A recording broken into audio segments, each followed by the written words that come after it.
गुरुपाद पद्मा। ओम विष्णुपाद परमहंस स्वामी अष्टोत्तर शतों नित्य लीला प्रविष्ट श्री श्रीमद् भक्ति वेदांत शिला नारायण गोस्वामी महाराज के चरणों में एवं समस्त रूपानुगा गौड़िया वैष्णव आचार्यों के चरणों में अनंत कोटि दंडवत प्रणाम कर अर्पण करता हूँ। और साथ ही साथ उपस्थित बैठे समस्त वैष्णव एवं वैष्णवियों के चरणों में भी मेरा यथायोग्य प्रणाम। तो आज बहुत ही पुण्य का दिन भी है। आज हमारे वृंदावन के गोस्वामी श्री भूगर्भ गोस्वामी का भी तिरुभाव दिवस है, तो उनके चरणों में भी अनंत कोटि दंडवत प्रणाम। तो अभी जैसे सुबल प्रभु जहाँ से जा रहे हैं राधा रमन मंदिर, वही राधा रमन मंदिर के पास में ही राधा दामोदर मंदिर हम लोग सब जानते हैं। वहीं पर श्री भूगर्भ गोस्वामी जी का भी आज वहाँ पे समाधि है। ये भूगर्भ गोस्वामी जब लोकनाथ दास गोस्वामी नवद्वीप से वृंदावन की तरफ आ रहे थे, तो ये भूगर्भ गोस्वामी भी उनके साथ आए। और इन दोनों गोस्वामियों ने वृंदावन के हर जगह में बहुत सारे भगवान के लीला क्षेत्र के उद्गम क्षेत्रों को फिर से स्थापित किया। लेकिन ये लोग इतने वैरागी संत थे कि इन्होंने कहीं भी अपना नाम कहीं भी उन्होंने करने नहीं दिया। खासकर लोकनाथ गोस्वामी और भूगर्भ गोस्वामी महाप्रभु के बहुत क्लोज परिकर थे, लेकिन फिर भी उन्होंने कृष्णदास कबीरदास गोस्वामी को ऐसा मना किया हुआ था कि हमारा नाम कहीं आप वर्णन मत करना। इसलिए हम देखते हैं कि चैतन्य चैतामृत में भूगर्भ गोस्वामी लोकनाथ दास गोस्वामी का नाम नहीं आते, लेकिन ये एक्चुअली अष्ट गोस्वामी में भी आते हैं, भूगर्भ गोस्वामी लोकनाथ दास गोस्वामी। तो उनके चरणों में अनंत कोटि दंडवत प्रणाम। उनका जीवन एकदम वैराग्यपूर्ण जीवन है भूगर्भ गोस्वामी लोकनाथ दास गोस्वामी का। और आज एक और परम वैष्णव का भी आज तिरुभाव दिवस है, काशीश्वर पंडित। काशीश्वर पंडित के बारे में बहुत लोग जानते हैं। तो काशीश्वर पंडित और गोविंद, ये दोनों श्री ईश्वरपुरी पाद के शिष्य थे। तो अगर देखा जाए तो वो लोग महाप्रभु के गुरु भाई हैं। लेकिन ईश्वरपुरी पाद ने काशीश्वर पंडित एवं गोविंद को महाप्रभु के सेवा में दिया हुआ था। और क्योंकि ईश्वरपुरी पाद की ये आज्ञा थी, इसलिए महाप्रभु ने उनको स्वीकार किया। महाप्रभु तो बहुत ही दैन्य रहते थे। तो हम लोग जानते हैं कि कैसे गोविंद कैसे महाप्रभु के गंभीरा के सामने द्वार में हमेशा खड़े रहते थे। कोई भी ऐसे सिक्योरिटी गार्ड की तरह कोई भी उनसे आएंगे, किसके राय रामानंद आ रहे हैं, स्वरूप दामोदर गोस्वामी आ रहे हैं, तो पहले गोविंद से पूछेंगे। और ये काशीश्वर पंडित भी महाप्रभु के अंग रक्षक की तरह एज ए बॉडीगार्ड वो रहते थे। जैसे जब महाप्रभु जगन्नाथ पुरी में रथ यात्रा करने जाएंगे, बहुत भीड़ है, तो महाप्रभु को इतने सारे भीड़, क्योंकि भगवान है ना, भगवान का आकर्षण बहुत पेड़ से लेके पत्ते से लेके बर्ड्स, चिड़िया, इंसेक्ट्स अभी आकृष्ट होके महाप्रभु के ऊपर भीड़ उमड़ पड़ती थी। तो जगन्नाथ, खासकर जगन्नाथ रथ यात्रा के समय, तो उनको महाप्रभु को ऐसे बॉडीगार्ड करते थे। और बहुत ही महाप्रभु के को वो अपना हृदय मानते थे, मतलब एकदम। जब रूप गोस्वामी ने ना गोमा टीला में, जब महाप्रभु को ये पता चला कि रूप गोस्वामी ने गोविंद देव का वहां से प्रकट हुए, तो महाप्रभु ने काशीश्वर पंडित को यह आज्ञा दी कि आप जाओ और रूप गोस्वामी की सहायता करो। तो भगवान को छोड़ के कोई नहीं जाना चाहते हैं, लेकिन फिर भी महाप्रभु की आज्ञा से काशीश्वर पंडित वृंदावन में आए रूप गोस्वामी को सहायता करने के लिए। लेकिन आने के पहले उन्होंने बोला कि हे महाप्रभु, मुझे ऐसा वरदान दो कि मैं आपसे दूर भी ना रहूं, क्योंकि आपसे दूर रहने से मैं अपना जीवन समाप्त हो जाएगा। तो फिर महाप्रभु ने उनको गौर गोविंद जो विग्रह है वो दिया, और उनसे वो वृंदावन आए। तो इन दोनों महापुरुष के चरणों में भी हमारा अनंत कोटि दंडवत प्रणाम। भूगर्भ गोस्वामी एवं काशीश्वर पंडित का, जिनका आज तिरुभाव दिवस है। तो हम लोग जिस टॉपिक के लिए आज यहाँ पे आए हैं, तो श्रील भक्तिवेदांत नारायण महाराज के चरणों की वंदना करने के लिए मेरा ऐसा अधिकार नहीं है, लेकिन फिर भी अ, ये मेरा कर्तव्य है और ये शिष्यों का कर्तव्य है कि अपने जब भी ऐसा मौका मिले हम लोग उनके वैष्णव चरित्रों का गुणगान करें। इससे हमारा ही फायदा है, तो मेरी ही वाणी शुद्धि होगी, मेरा ही अंतकरण शुद्ध होगा हम लोग जितना श्रवण श्रवण करेंगे। कृष्ण तो प्रसन्न होते हैं ना, कृष्ण का गुणगान हम सुनते हैं, लेकिन कृष्ण के जो तदीय वस्तु है, वैष्णव, तुलसी, यमुना, गोवर्धन, अ, इनके गुणगान से कृष्ण और भी अधिक प्रसन्न होते हैं। ये कृष्ण को भी प्रसन्न करने लायक है, और कृष्ण स्वयं इस कथा को सुनने आते हैं, अपने वैष्णवों की ग्लोरीज को सुनने। और इस तरह के महान वैष्णवों की गुणगान सुनना तो बहुत पुण्य का ये है ना। सो गुरुदेव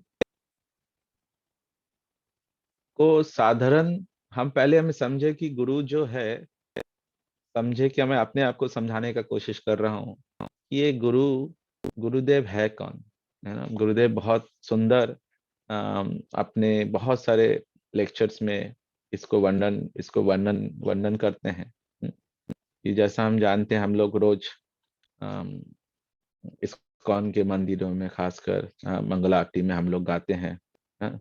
निकुंजनो लो रतिकेली सिद्धै याइली भिक्तिरपेक्षिणीया तत्रादिदाक्षा दतिवल्लभस्य वंदे गुरु श्री चरणार विंदम। तो हम लोग ये गाते तो है, लेकिन ये गुरुदेव इसको वर्णन करते हैं, निकुंजनो लो रतिकेली सिद्धै, ये क्या है, ये गुरु कौन है, वो कहाँ से आ रहे हैं। सबसे पहले तो हम समझे कि गुरु इज नॉट ए साधारण मनुष्य की तरह नहीं है। भली देखने में हमारे जैसे है, उनको साधारण व्यक्ति समझना भी अपराध है। एक अर्चे विष्णु शिलादि, एक मतलब शिव विग्रह को एक शिला समझना कि वो एक पत्थर है, वो एक अपराध है। गुरु को साधारण व्यक्ति मानना अपराध है। और वैष्णव में जाति बुद्धि देखना ये भी अपराध है। तो ये जो गुरु है, खासकर हर लेवल के गुरु हैं, लेकिन हमारे गौड़ीय वैष्णव आचार्यों के जो हमारे गुरु थे, है, कोई साधारण ये नहीं है। नित्य सिद्ध और नित्य बद्ध, जैसे जीव गोस्वामी पाद हमें वर्णन करते हैं। नित्य सिद्ध वो है जो श्रीमती राधिका, श्रीमती कृष्ण, राधा कृष्ण के सेवा में निरंतर वो सेवायित है। और हम जैसे बद्ध जीवों को इस संसार ज्वाला से निकालने के लिए बहुत ही कृष्ण कृपा मूर्ति, कृष्ण के कृपा के स्वरूप श्रीमती राधिका कृपा मूर्ति करके हम जैसे जीवों को इस संसार ज्वाला से निकालने के लिए आते हैं। तो they are not like us. भले हमें दिखे कि हाँ हमारे जैसे है, जैसे जब भगवान श्री राम जंगल में जा रहे हैं और यहाँ से पुकार रहे हैं, हे सीते करके ऐसे पुकार रहे हैं, तो वहां से पार्वती जी और शंकर जी भी वहां पे जा रहे हैं। और पार्वती जी को ये डाउट होता है, भगवान राम तो सर्वज्ञाता है, सर्वज्ञ है, परमात्मा है, सबके हृदय को जानते हैं, तो क्या भगवान राम ये नहीं जानते कि उनके सीते का अपहरण हो गया है, रावण उनको लेके गए हैं, और ये सीते सीते करके जंगल में भटक क्यों रहे हैं। फिर पार्वती जी परीक्षा लेने आते हैं, फिर वो अलग कहानी है। लेकिन हम देखते हैं कि भगवान श्री राम भी नर लीला करते हैं। हाँ, हम देखते हैं कृष्ण भी कैसे, यशोदा माता कैसे कृष्ण को डंडा लेके जा रहे हैं, और कृष्ण के कैसे डर के मारे कृष्ण वहां से, जिनसे काल के महाकाल जो कृष्ण है वो भी यशोदा माता के डंडे से डर रहे हैं। तो कृष्ण और राम भी हमेशा बहुत जगह पे न लीला कर रहे हैं। वैसे हमारे गुरुदेव भी श्रीमती राधिका के खास कमरे के अ, सेविका मंजरी होने के ये भी यहाँ पे न लीला करते हैं। तो ये बहुत, दिस इज द फाउंडेशन। हम समझे कि ये गुरुदेव, they are not साधारण person, like like us, like नित्य सिद्ध नित्य बद्ध। देर इज कृपा सिद्ध साधन सिद्ध बाकी है, लेकिन नित्य सिद्ध है। श्रीमती राधिका के एकदम क्लोज एसोसिएट है, और ऐसे क्लोज है, गुरुदेव वर्णन करते हैं कि ऐसे क्लोज है, गुरुदेव का ऐसा अधिकार है कि वो कृष्ण को भी डांट सकते हैं, कृष्ण को भी रोक सकते हैं। समटाइम वो कृष्ण को भी ठग लेते हैं। आप भी अधिकार समझो, ये बहुत ऊंचा अधिकार की बात है कि कृष्ण को भी ठगना। कैसे कृष्ण को ठग रहे हैं कि अगर गुरुदेव अपने सिद्ध स्वरूप में कृष्ण लीला में है, और कृष्ण आके पूछते हैं कि आपने श्रीमती राधिका कहाँ है, तो बोले ना श्रीमती राधिका यहाँ पे नहीं है। श्रीमती राधिका उनके जटिला कुटिला ने श्रीमती राधिका को वहीं पर रख लिया है, और आज श्रीमती राधिका यहाँ पे नहीं आ पाई जंगल में आपसे मिलने, लेकिन श्रीमती राधिका वहीं पर छुपी हुई है, और वो कृष्ण की दशा देख रहे हैं। कृष्ण कैसे शोकाकुल हो गए ये वाला समाचार सुन के। तो इस प्रकार से गुरु की जो अधिकार है हम देखते हैं कैसे हैं। तो they are not of this world. मेरा इंटरनेट थोड़ा सा, हाँ ठीक है। तो ये this is the level of the guru. तो इस चीज से हमें ये समझना है कि निकुंजनो रतिकेली सिद्धि का असली तात्पर्य क्या है। निकुंजो यनो रतिकेली सिद्धि, बहुत डीप, अगर इसी में हम लोग जाएंगे तो इसी में बहुत समय हमें लगेगा।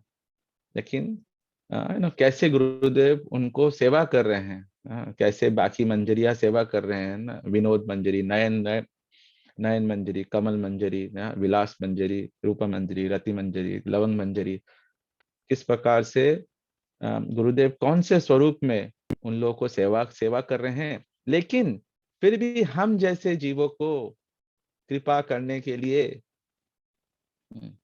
एक अंतरदशा, एक बाहिर दशा, अपने सिद्ध स्वरूप में हमेशा श्रीमती राधा कृष्ण जुगल की सेवा तो कर रहे हैं, लेकिन बाहिर दशा में आके वो हम जैसे जीवों को, जो यहाँ पे भौतिक संसार में हम लगे हुए हैं, कोई ज्ञात नहीं है, हम जैसे जीवों को राधा कृष्ण की सेवा में नियुक्त करने के लिए वो ऐसा नरलीला करके हमको ले रहे हैं। तो this is the foundation we have to start understanding कि गुरु का क्या मूड है। हम्म, कौन से गुरु कैसे कैसे किस किस भाव से हम गुरु की आराधना कर रहे हैं। तो हम लोग इतने सौभाग्यशाली है कि हम लोग को समझ में नहीं आ रहा, we are not able to comprehend कि हमारा कितना सौभाग्यशाली है कि कैसे ये उत्तम रसिक वैष्णव गुरु इस तरह का प्राप्त होना, ये बहुत सौभाग्य की बात है। This is the top most. तो हम लोग देखते हैं कि गुरुदेव हमेशा इसके बहुत सारे उनका जीवन, उनका आचार्य, वो एक आचार्य जो है, उनका जीवन ही पूरा हमारे लिए एक एजुकेशन है। लेकिन हम देखते हैं कि पूरे जीवन में वो एक ब्रज के ही भाव में, एक ब्रज के ही मूड में रहते हैं हमेशा। जैसे हम देखते हैं कि जब महाप्रभु गोदावरी के तट में जाते हैं साउथ इंडिया ट्रिप में, तो वो गोदावरी के तट में राय रामानंद जी से मिलने जाते हैं, लेकिन गोदावरी को भी वो यमुना समझ के वहां पे छलांग लगा देते हैं। जब वो जगन्नाथपुरी पुरी जाते हैं और वहां का समुद्र देखते हैं, समुद्र को वो यमुना समझ के वहां पे चले चले जाते हैं। तो हमेशा ब्रज के मूड में हाँ, हमारे गुरुदेव को भी आप देखो, हमेशा ब्रज के मूड में एकनिष्ठ, एकदम एकनिष्ठ उनकी भक्ति, एकनिष्ठ उनका श्रीमती राधिका का दास्यम का मूड, बहुनिष्ठ। अगर वो ध्रुव महाराज का टॉपिक शुरू शुरू करेंगे, अम्बरीश महाराज का टॉपिक शुरू करेंगे, प्रहलाद महाराज का टॉपिक शुरू करेंगे, सनन कुमार का टॉपिक शुरू करेंगे, अलग अलग टॉपिक शुरू करेंगे, लेकिन अंतिम में वो बोलेंगे कि हमारा जीवन का लक्ष्य क्या है, हमारा उसी में वो आएंगे। तो दैट इज द एकनिष्ठ। हाँ, हम देखते हैं गोपियों का भी मूड हम देखते हैं, जब वो रास के बाद जब वो स्वयं नारायण वहां पे प्रकट हो जाते हैं, लेकिन नारायण जी को भी देख के भी गोपियां उनको प्रणाम करती है, बोले हे नारायण, आप प्रकट हुए बहुत सुंदर, लेकिन हमारे कृष्ण कहाँ है, ब्रजेंद्र नंदन श्याम, ब्रजेंद्र नंदन श्याम सुंदर कृष्ण कहाँ है। एकनिष्ठ, एक निश्चित भक्ति। तो ये उन्होंने वास्तव में उनका अंदर का मूड क्या और उन्होंने हमें क्या सिखाया, एकदम हाथ पकड़ के इस भक्ति में हमें उन्होंने बोला कि आरोप सिद्ध भक्ति, संग सिद्ध भक्ति, कर्म मिश्रित भक्ति, ज्ञान मिश्रित भक्ति, सब भक्ति को कट करके जस्ट एस्टैब्लिश्ड उत्तम शुद्ध भक्ति, उसी उसी को उन्होंने एस्टैब्लिश किया।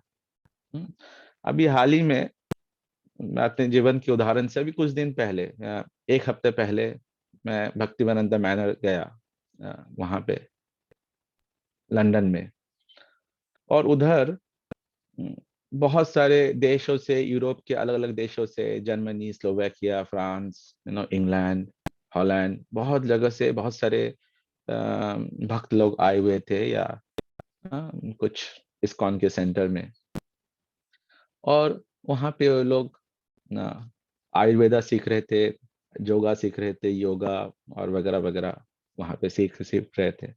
तो वहाँ पे कुछ भक्तों से, तो मैं तो एज ए विजिटर वहाँ पे गया, तो वहाँ पे कुछ भक्तों से मैंने बात बात की, जो लोग वहाँ पे योगा वगैरह सीखने आए थे।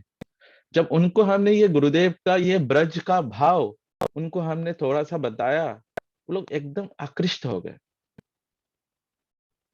तो ये जो ब्रज का मूड है ये बहुत रेयर है, हम देखेंगे पूरे जगत में अलग अलग तरह की भक्ति मिलेंगी, लेकिन ये जो ब्रज के मूड में, गोपियों के मूड में जो भक्ति है, ये बहुत ही दुर्लभ, और हम बहुत ज्यादा सौभाग्यशाली है कि ऐसे रूपानुग आचार्यों के अनुगत्य में हम लोग इसको कर रहे हैं। मैं नॉट एबल टू कंप्रहेंड। ऐसे तो नरोत्तम दास ठाकुर बोलते हैं कि मनुष्य नाम पाया, राधा कृष्ण ना भजिया, जानिया सुनिया विष खाइनु,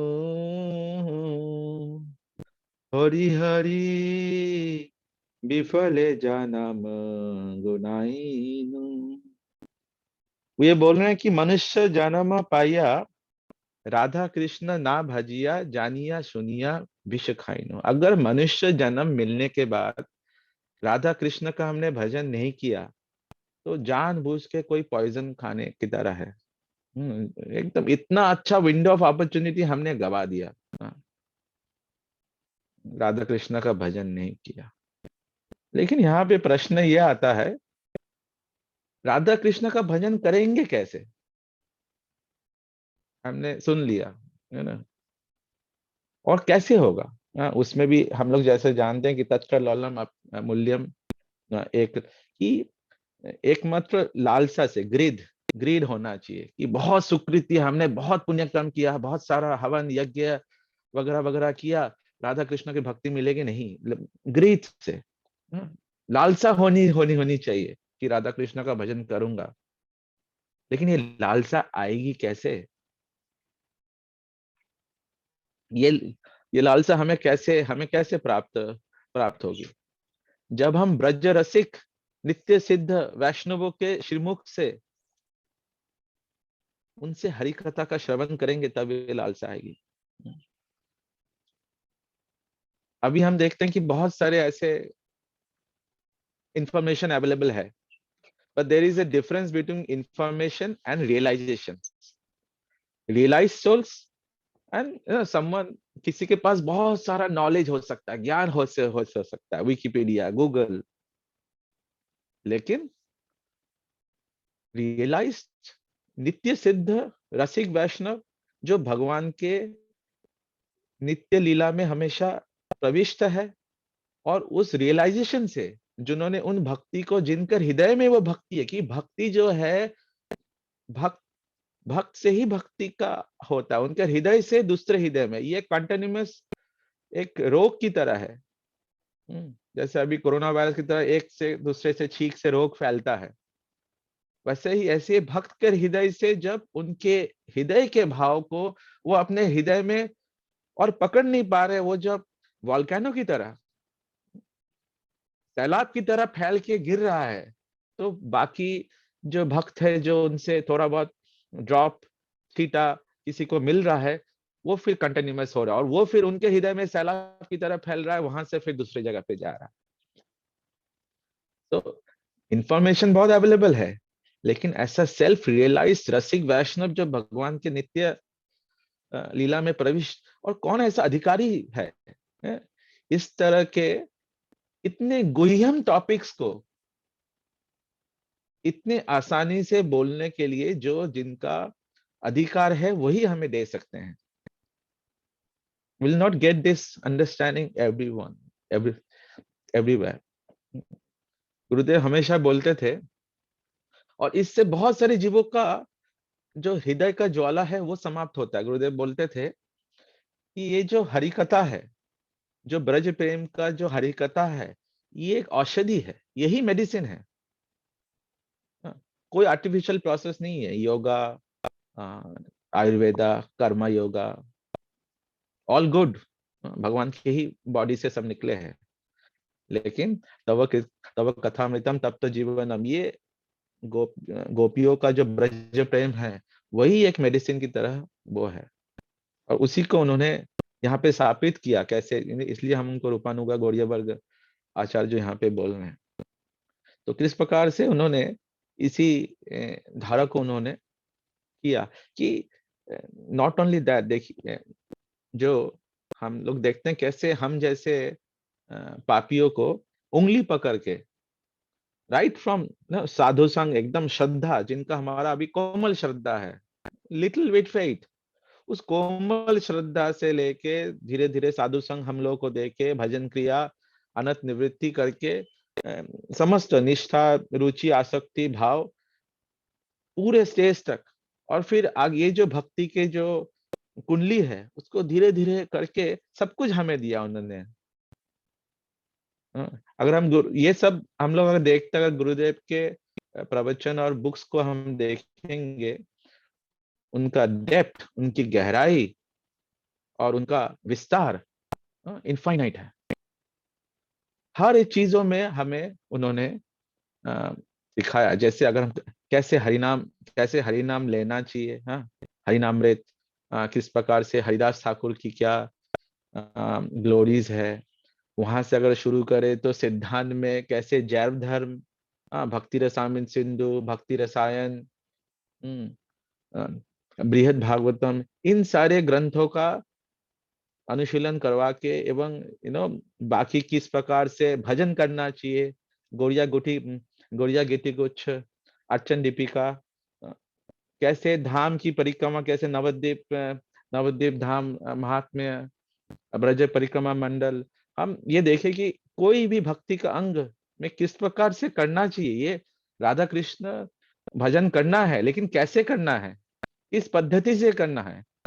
अगर हम चैतन्य महाप्रभु की भक्ति कर रहे हैं, महाप्रभु की भक्ति करना है, तो कैसे करना है, हमारा महाप्रभु के साथ क्या रिलेशन है, कौन से रस से हमें महाप्रभु के साथ भक्ति करना है, साख्य रस में, माधुर्य रस में नहीं, शांति और दास्य रस। ये जो सूक्ष्म भक्ति के जो सूक्ष्म नॉलेज है, गुरुदेव ने बहुत एकदम माइन्यूट लेवल में और मैक्रो लेवल में हर चीज में एकदम सर्जिकल करके हम लोगों को हमें ये किया। अगर हम माधुर्य कदम में नहीं भी देखेंगे तो किस प्रकार से हर चीज को उन्होंने हमें हमारे अंदर के हृदय के जो अनर्थ है, कैसे अलग अलग अनर्थ है उनको कैसे टैकल करना है, ये सारी चीजों को दिया। एक भक्ति राज्य में जब एक साधक प्रवेश करता है as a neophyte, as a kindergarten, वहां से लेके भाव के स्टेज तक कैसे जाना है भक्ति राज्य में, क्या क्या विधि, क्या क्या ग्रंथ सिद्धांत, गुरु तत्व, राधा तत्व, कृष्ण तत्व, जीव तत्व सभी करके उसको कैसे आगे बढ़ना है, समस्त करके this is an university, Gurudev is an university. और खासकर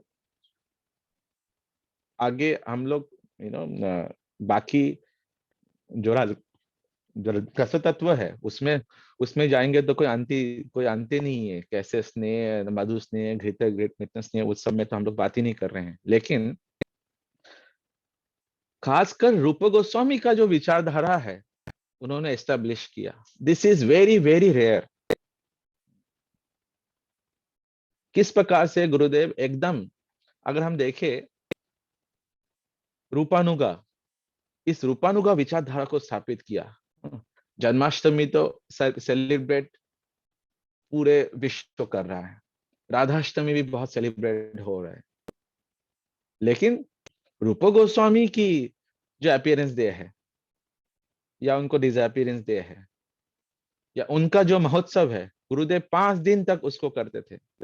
अभी जो वृंदावन में कुछ दिन पहले मैं गोविंद जी मंदिर गए थे, तो वहां पे गोविंद जी के जो पुजारी थे वो अभी भी गुरुदेव को याद करते हैं, और गुरुदेव की सुनते हैं वो भी भावुक भावुक हो जाते हैं, बोलते हैं कैसे गुरुदेव समस्त मंदिरों के जो गोस्वामी है उनको आमंत्रित करते थे, रूप गोस्वामी के ऊपर उत्सव मनाते थे।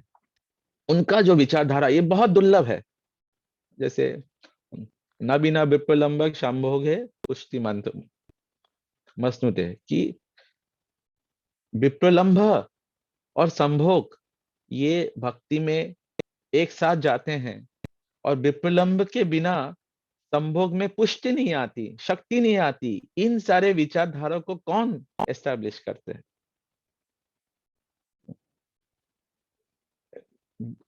बाकी हम वृंदावन में बहुत संप्रदाय देखेंगे जो लोग स्वकीय या राधा कृष्ण के मिलन में ही हमेशा विश्वास करते हैं। राधा कृष्ण का भजन अभी हम जान रहे हैं, लेकिन राधा कृष्ण का भजन कैसे करना है?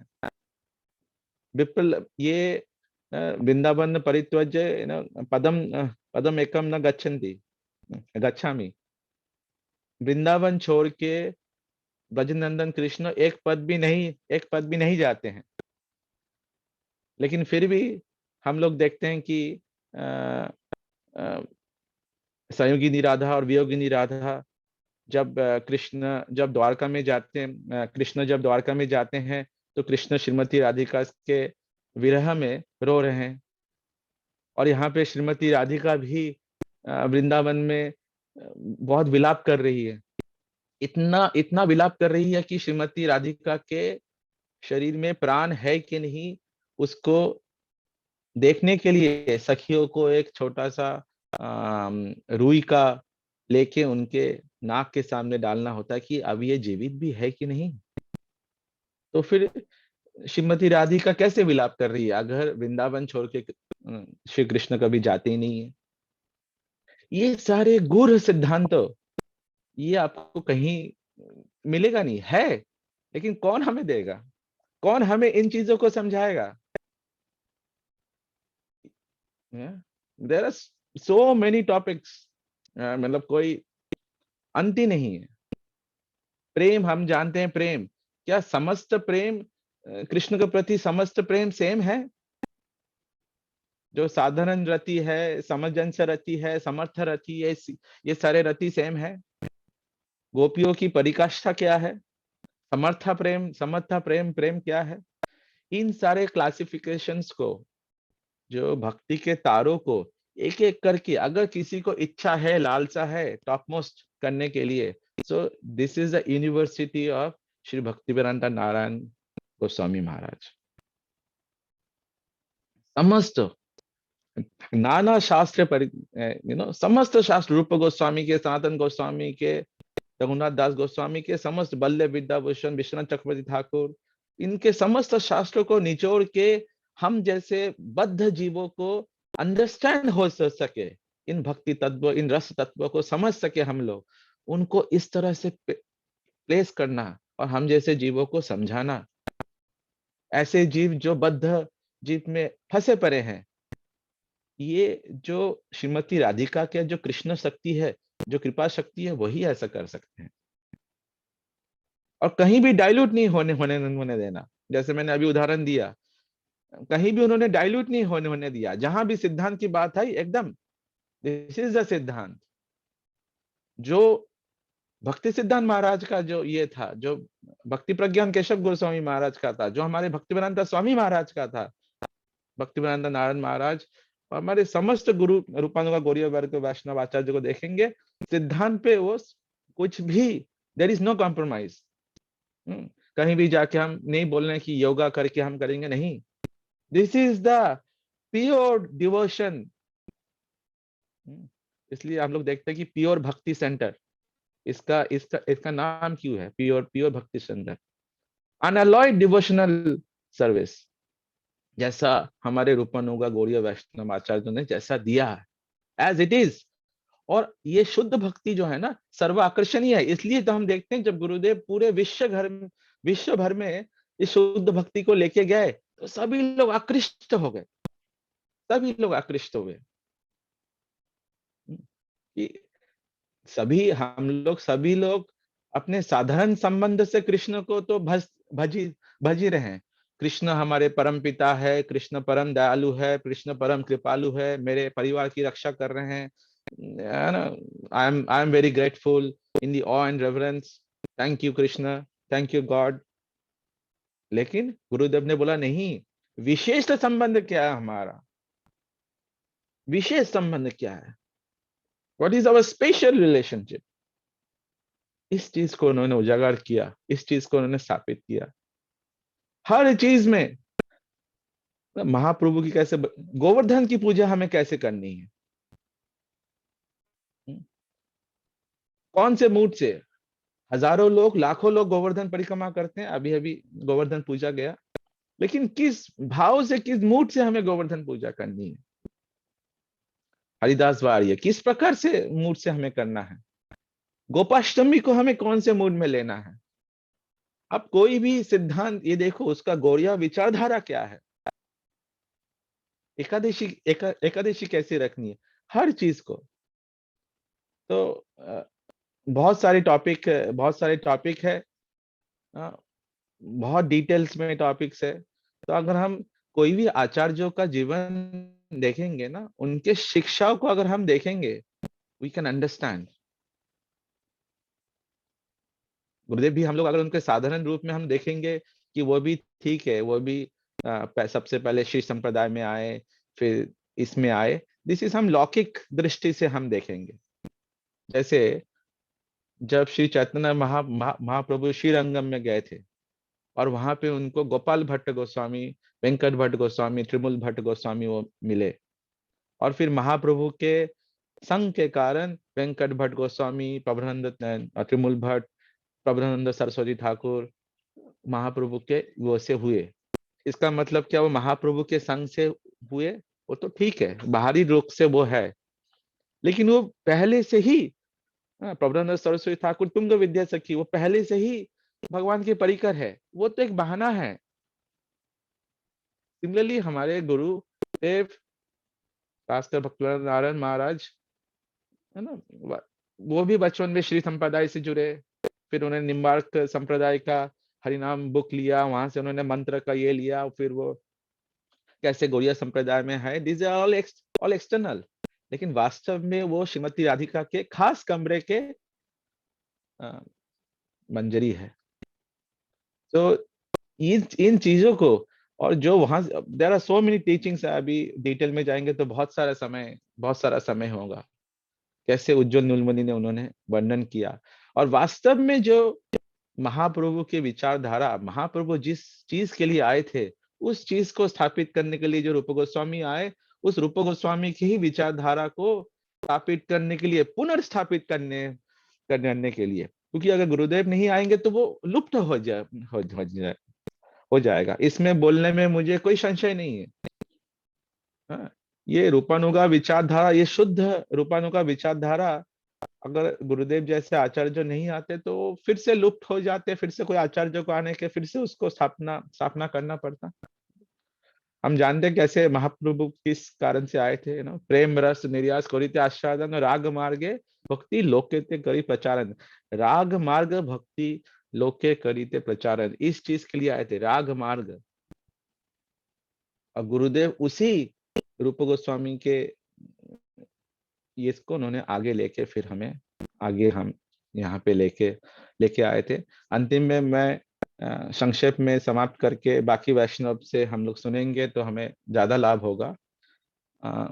जो हम लोग जानते हैं कि आश्रय लोइला भजने ताके कृष्ण नाही ताजे, आर सब मारे अकारण।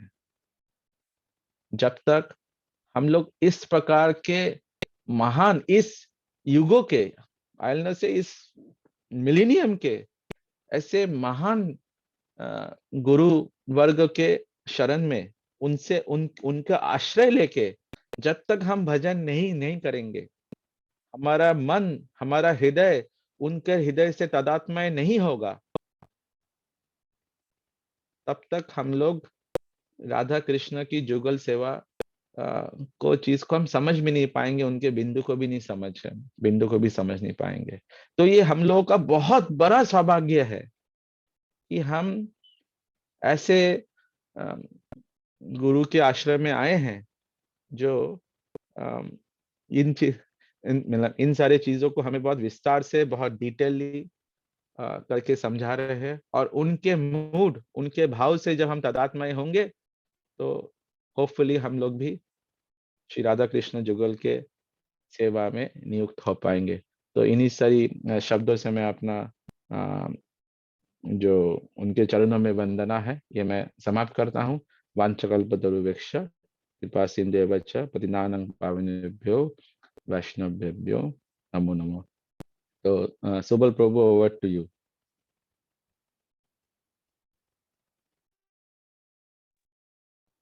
I'm not sure whether Subal Prabhu has come or not. Subal Prabhu is back. Subal Prabhu, आप म्यूट में हो।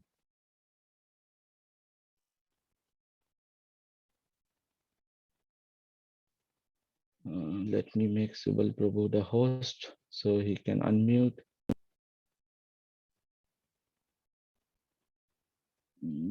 ढूंढ रहा मैं आपको। यस, मोर मेक होस्ट।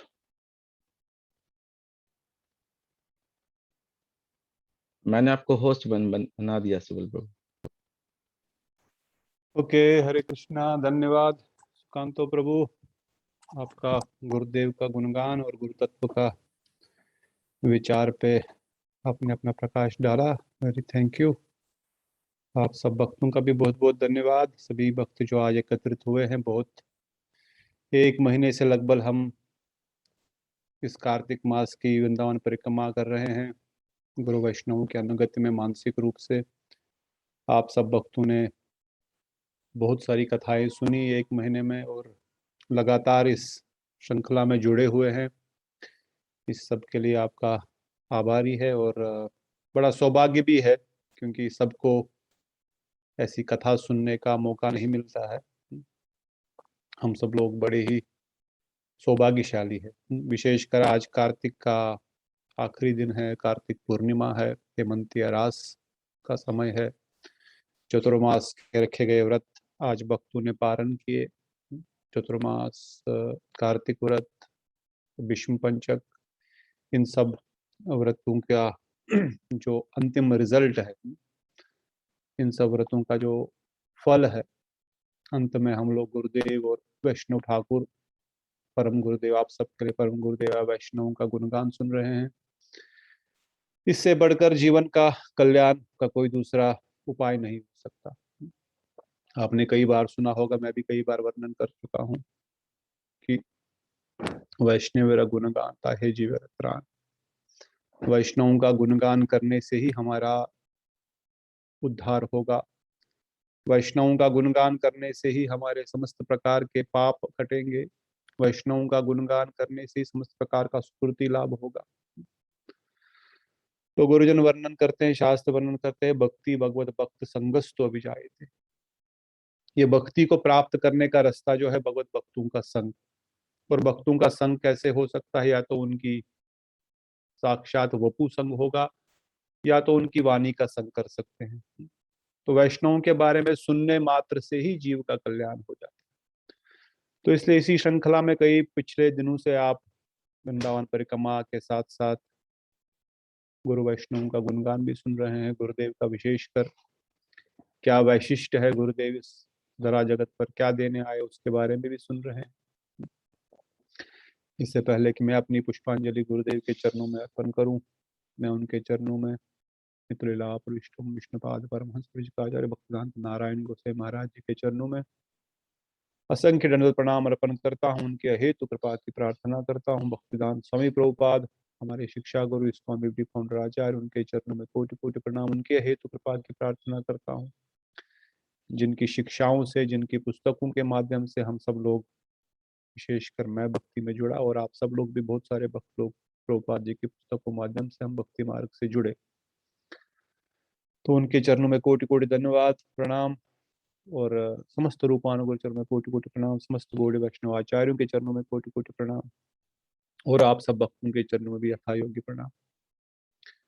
इससे पहले कि मैं थोड़ा सा गुरु जी का गुणगान करूं, अगर आप में से कोई कुछ विशेष पॉइंट ऐड करना चाहता है तो आपका भी स्वागत है।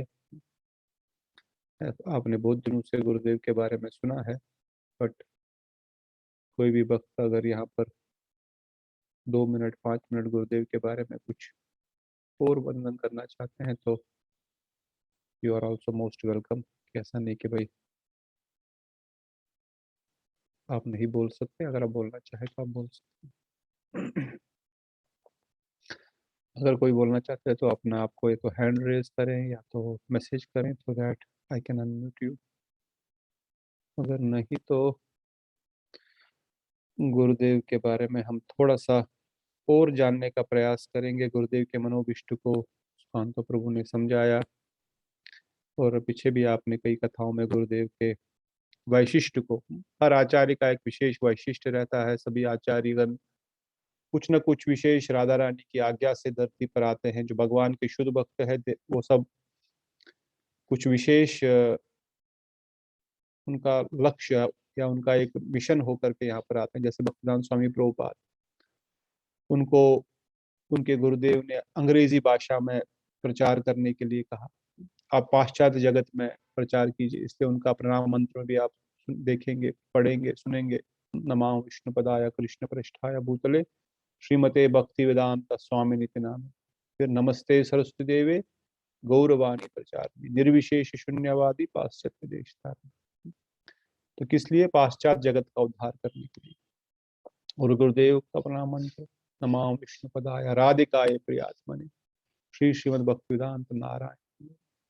श्री कृष्ण लीला कथने सुदक्षम आधुर्य माधुर्य गुणेश्व वरण वरण पुरुषम महंतम नारायण तम। तो एक आचार्य का क्या लक्ष्य है, वो किस लिए दरबार, उनका प्रणाम मंत्र बहुत हद तक उसको स्थापित करता है। उनका गौरवाणी, महाप्रभु की वाणी का प्रचार करने के लिए सरस्वती ठाकुर प्रभुपाद ने उनको कहा, आप विदेश में जाकर के प्रचार करें। गौरवाणी प्रचार, निर्विशेष शून्यवाद से जिस जगत को, गगन को, पूरे दुनिया को ढक दिया गया है कि हम सब शून्य है, जीरो है, कुछ भी नहीं है, एवरीवन विल मर्ज, उस चीज को खंडन करने के लिए, निर्विशेष शून्यवाद को हटाने के लिए पाश्चात्य जगत में प्रभुपाद जी गए। ऐसे उनके गुरु भक्ति सिद्धांत ठाकुर प्रभुपाद का प्रणाम मंत्र नमामि विष्णु पदाय कृष्ण पृष्ठाय भूतले श्रीमते भक्ति सिद्धांत सुधाम श्री वृषभानु देवी कृपा बद्धे कृष्ण संबंध विज्ञान। वृषभानु देवी के दास, आप कृष्ण संबंध के विज्ञान को प्रदान करने वाले। संबंध ज्ञान क्या है? भगवान से संबंध ज्ञान के बारे में वर्णन करने वाले कृष्ण संबंध विज्ञान। गौराश्रय विग्रह कृष्ण की प्रोक्ति प्रज्ञान केशव गोसाई महाराज का भी सुंदर मंत्र। नमामि विष्णुपदाय आचार्य सिंहरूप श्री शुद्ध भक्ति प्रज्ञान केशव इति नाम अतिमत्त चरित्राय सौष्ठान पालने जीव दुखे स्थार्थाय श्री नाम प्रेम गौराश्रय विग्रहाय कृष्ण कामे की चारण प्रभुपाद अंदर। तो किस प्रकार से इन आचार्यों में सभी आचार्यों के मैं ज्यादा डीप नहीं जाऊंगा क्योंकि गुरुदेव का विशेष हम वर्णन करेंगे, परंतु मैं इन प्रणाम मंत्रों के माध्यम से एक बात को आप सबके मध्य रखना चाहता हूं या समझाने का प्रयास इतना कर रहे हैं कि हर आचार्य एक वैशिष्ट लेकर के धरती पर राधा रानी की कृपा से आते हैं। भक्तिविनोद ठाकुर कहते हैं श्री आज्ञा टहल करह प्रचार। जो प्रचारक वही है जो राधा रानी की आज्ञा से गोलोक वृंदावन धाम से आकर के उनकी आज्ञा के अनुसार जीवों पे दया करने के लिए प्रचार प्रसार कार्य करते हैं। किस चीज का प्रचार उनको करना, क्या आज्ञा राधा रानी ने उनको दी है, किस लिए उस धरती पर आए हैं, यह विशेष उनका वैशिष्ट रहता है। और गुरुदेव के वैशिष्ट के बारे में हमने सबने सुना। राधिकाए प्रिया, कृष्ण संबंध ये राधा रानी के परम प्रिय है और यह रूपानुग विचारधारा को प्रस्तुत करने के लिए आए। जो चीज महाप्रभु सचिनंदन गौर हरि देने आए थे, जो वो दिए भी, जो अभी सुकांत समझा रहे थे ना, कैसे उन्होंने रागमार्ग लोके भक्ति कर प्रचार, कि रागमार्ग का प्रचार कैसे हो, खुद तो उसका स्वादन करने आए और लोगों को उसको प्रचार करने आए। तो उस चीज को आगे बढ़ाने के लिए रूप गोस्वामी पाद ने उनके मनोभिष्ट को स्थापित किया और रूप गोस्वामी के विचारों को विशेष रूप से गुरुदेव ने फिर आगे बढ़ाया। तो हर आचार्य ने, विशेषकर जैसे हम प्रभुपाद जी के साथ उनके संबंध की बात करते हैं, तो प्रभुपाद जी ने पूरे विश्व में महाप्रभु इस गौरवाणी का प्रचार प्रारंभ किया। और प्रारंभ करने की शुरुआत आप जानते हैं कहाँ से हुई। जब प्रभुपाद जी अपने गुरुदेव से मिले, भक्ति सिद्धांत ठाकुर प्रभुपाद से मिले, तभी उनको पहली मुलाकात में उनको कहा गया आप विदेश में अंग्रेजी में प्रचार करें। तब जाकर के उनके मन में एक बात बैठ गई कि मुझे गुरुदेव की आज्ञा का पालन करना है। कम उनकी मुलाकात हुई, मगर उन एक दो मीटिंग्स में ही प्रभुपाद जी ने उनको साक्षी संचालित कर दिया। और हम जानते हैं कि ऐसे प्रभुपाद जी जब फिर मथुरा में आए तो मथुरा में हमारे गुरुदेव से मिले। गुरुदेव से प्रभुपाद जी उस समय जो थे, प्रभुपाद जी उस समय मथुरा में एक धर्मशाला में रहते थे। और जब गुरुदेव ने यमुना स्नान उपयोग करने गए तो वहां पे देखा प्रभुपाद जी अभय चरण बाबू, अभय चरण दास उस समय उनका नाम था, यहाँ पर विराजमान है। तो उनको कहा आप यहाँ पर धर्मशाला में क्यों रह रहे हैं, आप मठ में चलिए। तो प्रभुपाद जी को लगा था कि मैं मठ में कैसे रहूं, गृहस्थी आदमी हूँ, ठीक नहीं लगता है, मुझे अपना अलग से रहना चाहिए। पर गुरुदेव के प्रति उनका स्नेह और प्रेम भाव देखिए, गुरुदेव ने बोला अच्छा आपका कहाँ पर है, आप कहाँ पर रहते हैं, कहाँ पर है आपका घर, कहाँ पर है आपका कमरा, धर्मशाला में कहाँ रहते हैं। तो प्रभुपाद जी ने बताया यहाँ कहीं सामने दिखा दिया होगा। कुछ समय बाद हमारे गुरुदेव श्री भक्तिवेदांत नारायण महाराज प्रभुपाद जी के कमरे पे गए, उनका प्रणाम किया और उनका सामान पैक करने लग के बोले आप घर होते हुए कैसे बाहर कहीं रह सकते हैं। अगर आप कहीं किसी जगह पर जाएंगे, होटल में रहेंगे, आपका कोई वहाँ पे रिश्तेदार है, आपका क्लोज मित्र है, तो आपको रहने नहीं देगा, आपके पास आएगा, अरे घर चलो, ऐसे कैसे आप होटल में रहेंगे जबकि घर आपके बगल में है, हम इधर ही रहते हैं, इसी मोहल्ले में, इसी जगह पर रहते हैं। तो उसी प्रकार गुरुदेव ने प्रभुपाद जी का सामान पैक के बोले नहीं, आपको धर्मशाला आदि में रहने की कोई आवश्यकता नहीं है, आप हमारे साथ मथुरा मठ चलिए। और गुरुदेव ने उनका सारा सामान पैक करके, दूसरे प्रभु जी उनके साथ में थे ब्रह्मचारी, गुरुदेव संन्यास ऑलरेडी ले चुके थे, पर प्रभुपाद जी अभी गृहस्थ में ही थे, उनको मठ में लेके गए और मठ में उनके लिए अच्छे से रहने का इंतजाम किया। और बहुत समय तक प्रभुपाद जी मथुरा मठ में रहे। फिर प्रभुपाद जी का, क्योंकि आज्ञा थी गुरुदेव की कि आप पूरे विश्व में विशेषकर विदेश में प्रचार करें, तो गुरुदेव बार बार उनसे प्रार्थना करते थे या उनको समझाते थे या उनको बोलते थे कि आप संन्यास लीजिए, क्योंकि प्रचारक जिस सरस्वती ठाकुर प्रभुपाद, सनातन गोस्वामी पाद, गुरुजन जब गर्भ गृहस्थी छोड़ करके तभी प्रचार पूर्ण रूप से होता है। गर्भ गृहस्थी प्रचार कर सकते, पर विशेष रूप से अगर फुल फ्लेज प्रचार करना है तो आप संन्यास लीजिए। संन्यास पर प्रभुपाद बोलते थे कि नहीं, मुझे डर लगता है कई बार संन्यास लेने से, कहते हैं भगवान सब कुछ छीन ले। तो गुरुदेव बोलते थे आपके पास तो, आपने तो वैसे भी सब कुछ छोड़ के आ गए, आपका बिजनेस था इलाहाबाद में या आपका जो जॉब थी तो वो सब तो छोड़ ही दिए है, परंतु भगवान जब लेते हैं तो बहुत फिर अनंत अनंत गुना उनको देते भी है।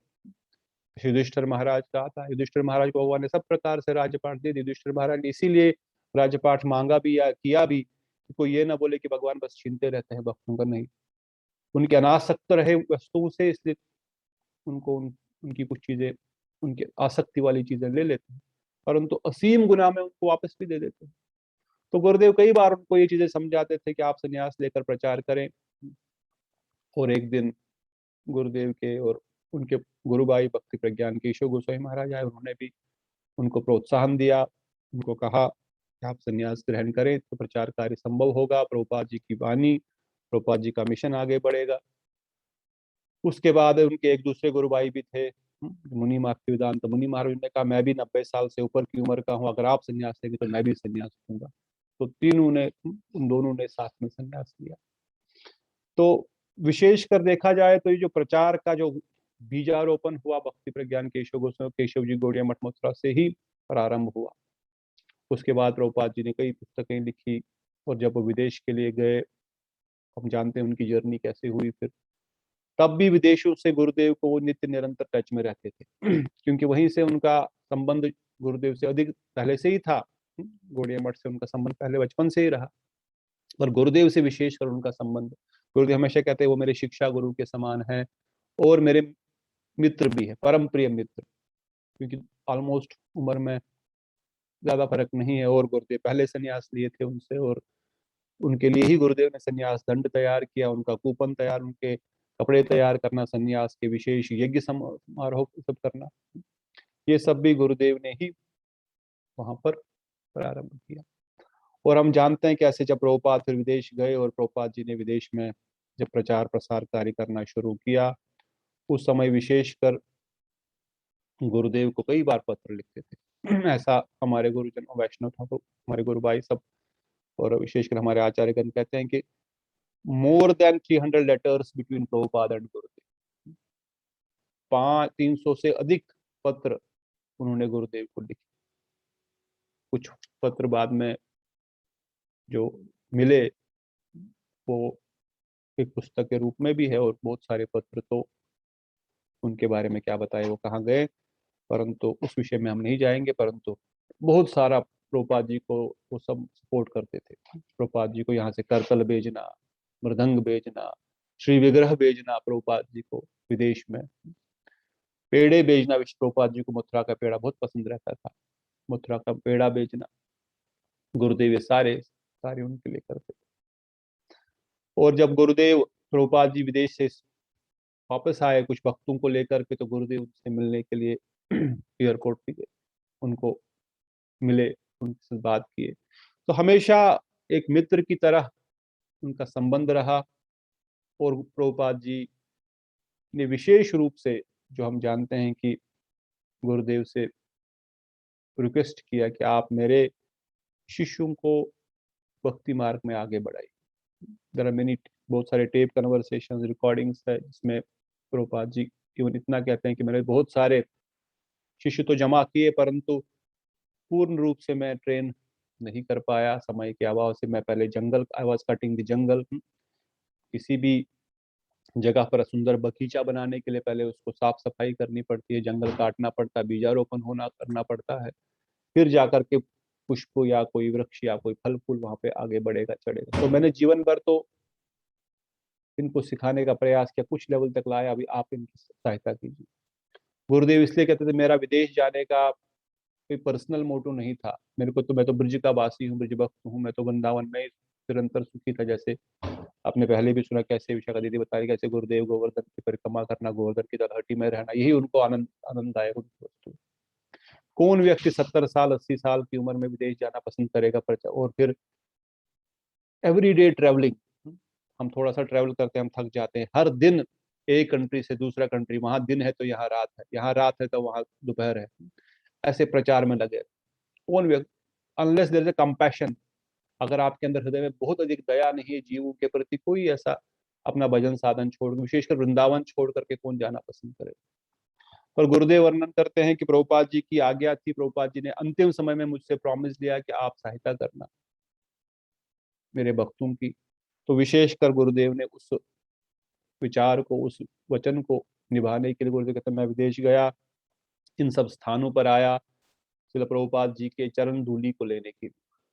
प्रभुपाद जी जहां जहां गए मैं उन स्थानों पर प्रणाम करना चाहता था, उनकी चरण धूलि लेना चाहता था, क्योंकि उनकी, जब प्रभुपाद जी विदेश में थे तब भी प्रभुपाद जी ने कई बार उनको बुलाया था कि आप यहाँ पर आइए, मुझे मेरे साथ प्रचार कीजिए। पर गुरुदेव उस समय अपने, गुरुदेव भक्ति प्रज्ञान केशव गोस्वामी महाराज की सेवा में थे और भारत प्रचार पे थे, तो उन्होंने कहा मैं तो अपने गुरुदेव की सेवा में हूँ।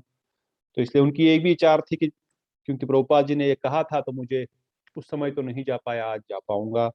और दूसरा गुरुदेव कहते हैं कि उस जगह की चरण धूलि लेने के लिए उन सब स्थानों पर जहाँ प्रभुपाद गए हैं, और प्रभुपाद जी ने जो मुझसे प्रॉमिस लिया था या मुझे जो आज्ञा दी थी या मुझे जो प्रार्थना की थी कि आप सहायता करना, मैं इसलिए इस धरती पर आया हूँ कि आप सब लोग भक्ति मार्ग में आगे बढ़ सके।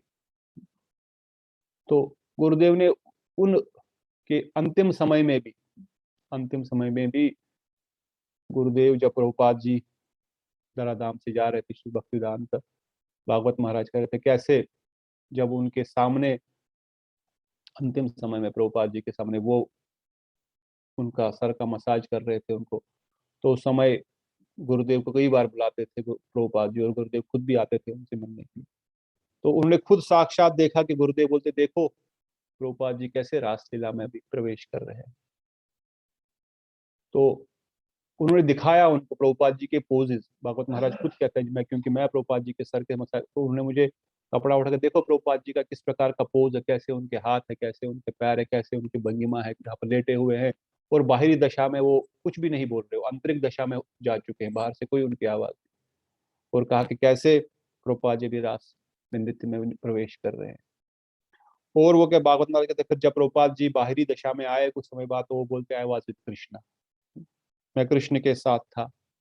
तो इट वाज अ टेस्टिमोनी, ये प्रभुपाद जी और गुरुदेव के वचनों को स्थापित करना या उनके वचनों को गारंटी स्टैम्प डलवाना कि हाँ जो गुरुदेव ने कहा था कि वो रास में थे, उन्होंने जब बाह्य दशा में प्रभुपाद भक्तिदान स्वामी प्रभुपाद आए, उन्होंने बाह्य दशा में आने के बाद उस चीज को खुद ही किसी दूसरे उपलक्ष्य में कहा आई वॉज विद कृष्णा।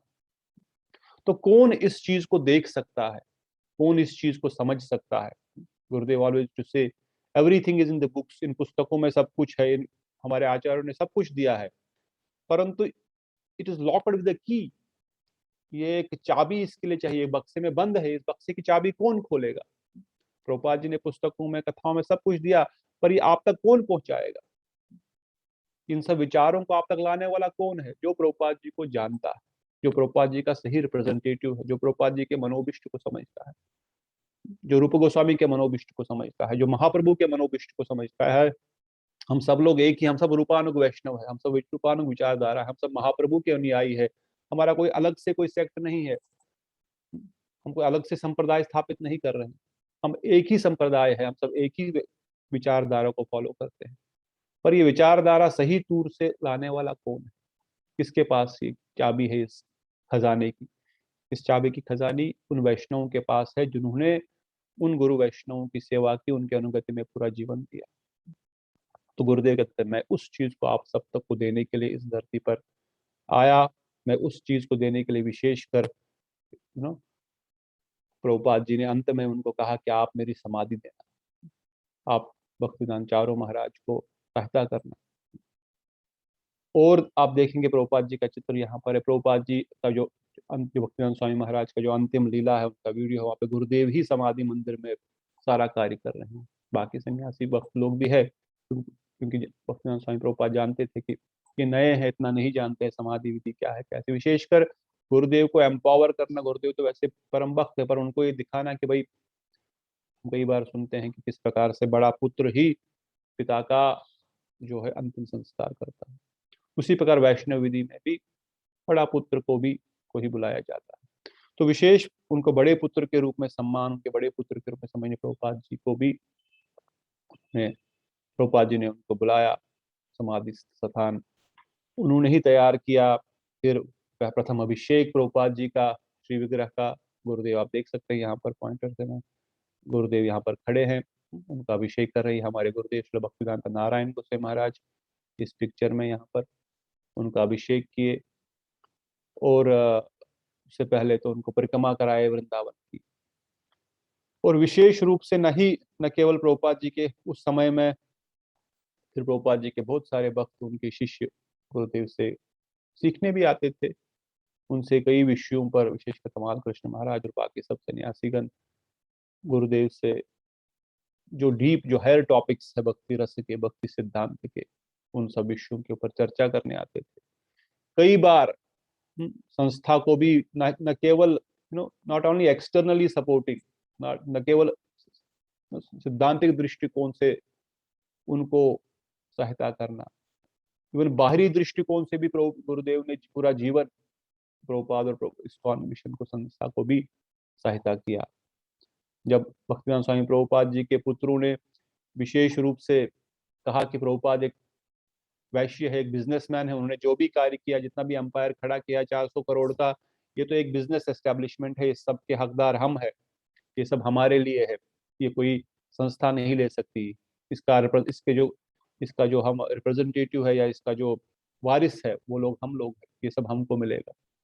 तब गुरुदेव खुद कैसे स्थापित किए, इवन मुंबई कोर्ट में गुरुदेव जाते थे अकेले, वहां पर कहीं रहे, कहीं खाए, और गुरुदेव ने उस समय कैसे वकीलों के साथ बहस करते हैं, समझाते हुए कि किस प्रकार एक सन्यासी का कोई संबंध नहीं रहता घर गृहस्थी के साथ, उनका कोई बिजनेस एस्टेब्लिशमेंट नहीं रहता।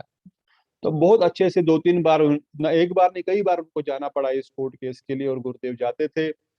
और जो कंट्रीब्यूशन, इवन मैं तो कहूँगा हम सब लोग, और विशेषकर जो गौड़ीय जगत है, इस्कॉन का विशेष जगत है, चिर ऋणी है हम सब लोग तो गुरुदेव के इस सहायता से कि उन्होंने बचा लिया उस समय। बहुत सारे और भी उसमें एफर्ट्स लगे होंगे, मगर गुरुदेव का विशेष एक एफर्ट ये है कि उन्होंने उस समय इन चीजों को वहां पर स्थापित किया, वहां पर गए, वहां पर कई बार उस चीज को स्थापित किया। और उतना ही नहीं, वो हम सब ने कई बार सुना होगा, तो इवन मायापुर में भी जब चंद्रोदय मंदिर का निर्माण होने लगा था, जब विशेष जमीन मिलने लगी थी, वो बहुत सारे वहां पर लोकलाइट्स, उनको पसंद नहीं था कि विदेशी लोग यहाँ पर क्या करने आए, और यहाँ पर रेट्स बढ़ रहे हैं चीजों के, और कई बार उनको अपोज करते थे। कईयों को लगता भी था कि शायद ये विदेशी एजेंसी है, पैसा विदेश लेके जाते हैं। आज भी कई बार आपने कई बार सुना होगा, कुछ लोग बोलते हैं कि भाई विदेश पैसा लेके जाते नहीं। तो कई लोगों ने अपोज किया इसका कि भाई ये इस्कॉन संस्था यहाँ पे नहीं रहेगी, इनको बैन कर दो, ये विदेशी लोग यहाँ पर नहीं रहेंगे।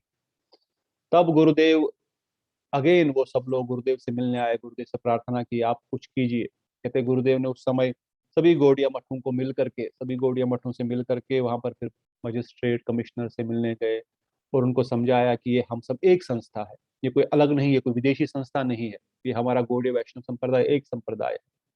और क्योंकि गुरुदेव खुद पुलिस में काम किए थे, पुलिस के विचारों को, पुलिस के माइंड सेट को समझते थे, उनको समझाया कि आप अगर चाहते हैं तो आपको अगर सही में लगता है कि ये FBI के लोग हैं या ये अमेरिकन एजेंसी है यहाँ पर कार्य कर रही है, तो आप कुछ आदमी इनके अंदर रख दीजिए अपने सिविल ड्रेस में, या कुछ वक्त के रूप में अंदर बिछा देख लीजिए कि अंदर क्या होता है। तो सीक्रेट मीटिंग गुरुदेव ने, सीक्रेट मतलब 1-to-1 मीटिंग उनको समझाया। और कहते हैं उस समय फिर मायापुर पुलिस ने भी, कमिश्नर ने भी ऐसा ही किया, कुछ लोगों को इस्कॉन के अंदर सिविल ड्रेस में भेजा, देखिए ये क्या एक्टिविटीज करते हैं, क्या यहाँ पे सही में भारत की जानकारी विदेश चली जाती है, पैसा विदेश जाता है। और कई महीनों तक ये देखने के बाद जब वो संतुष्ट हुए कि नहीं, ये संस्था जो है प्रचार प्रसार कर रही है, धर्म का प्रचार प्रसार कर रही है, ये कोई विदेशी एजेंसी नहीं है, ये कोई FBI नहीं है, ये कोई स्पाई नहीं है ये लोग, तब उन्होंने उनका जो मंदिर इवन लॉक कर दिया था, बोलते हैं इवन मोस्ट ऑफ द बहुत सारी चीजों को बंद कर दिया गया था, उसको खोल दिया गया। तो गुरुदेव का बहुत ही विशेष वैशिष्ट, बहुत ही विशेष सहयोग, अगर गुरुदेव उस समय सभी गौड़िया वैष्णव सभी मठों को इकट्ठा नहीं करते और ये इनिशिएटिव नहीं लेते वहां पर कमिश्नर मजिस्ट्रेट से मिलने का, और ये विचारधारा उनको समझाते नहीं अच्छे से कि कैसे आप चेक कर सकते हैं कि अंदर क्या हो रहा है क्या नहीं हो रहा है। तो शायद पता नहीं किस प्रकार से और विपदाएं आ सकती थी। इवन वृंदावन में भी हमारे प्रभुजन वर्णन करते हैं, इवन वृंदावन में भी कई बार कहते हैं एक वक्त जो है वो, क्योंकि आप देखेंगे कई बार वो मोर के पीछे वीडियो रिकॉर्डिंग करने के लिए, ऑडियो रिकॉर्डिंग करने के लिए ऐसे जा रहे थे, तो कहते एक बार जाते जाते मथुरा कैंट पहुंच गए रिकॉर्डिंग करने के चक्कर में, या वीडियो रिकॉर्डिंग ऑडियो रिकॉर्डिंग करने के चक्कर में कुछ एडिशन कहीं पर ऐड करेंगे डिलीट करेंगे इस तरह से।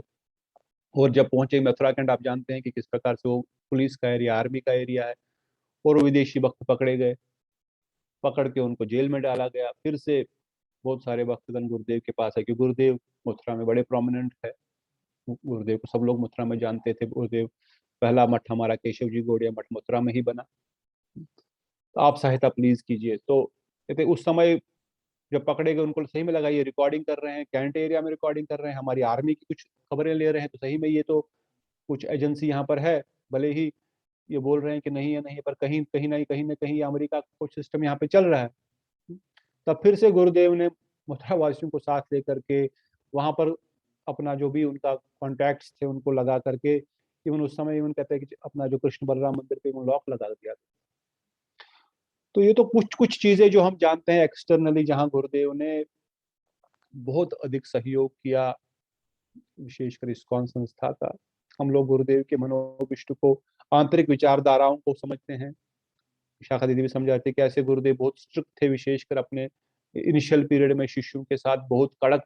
गुरुदेव खुद बोलते हैं हमारे जमाने में कोई सॉक्स नहीं था, कोई स्वेटर नहीं थी, हम सुबह 4 बजे उठ करके कैसे यमुना से स्नान करके आते थे, सारा पानी भर के लाते थे, या गंगा से पानी भर के लाते थे। आजकल सब कुछ फैसिलिटीज है, फिर भी लोग भक्ति नहीं करते हैं। तो गुरुदेव बहुत स्ट्रिक्ट थे इन चीजों में।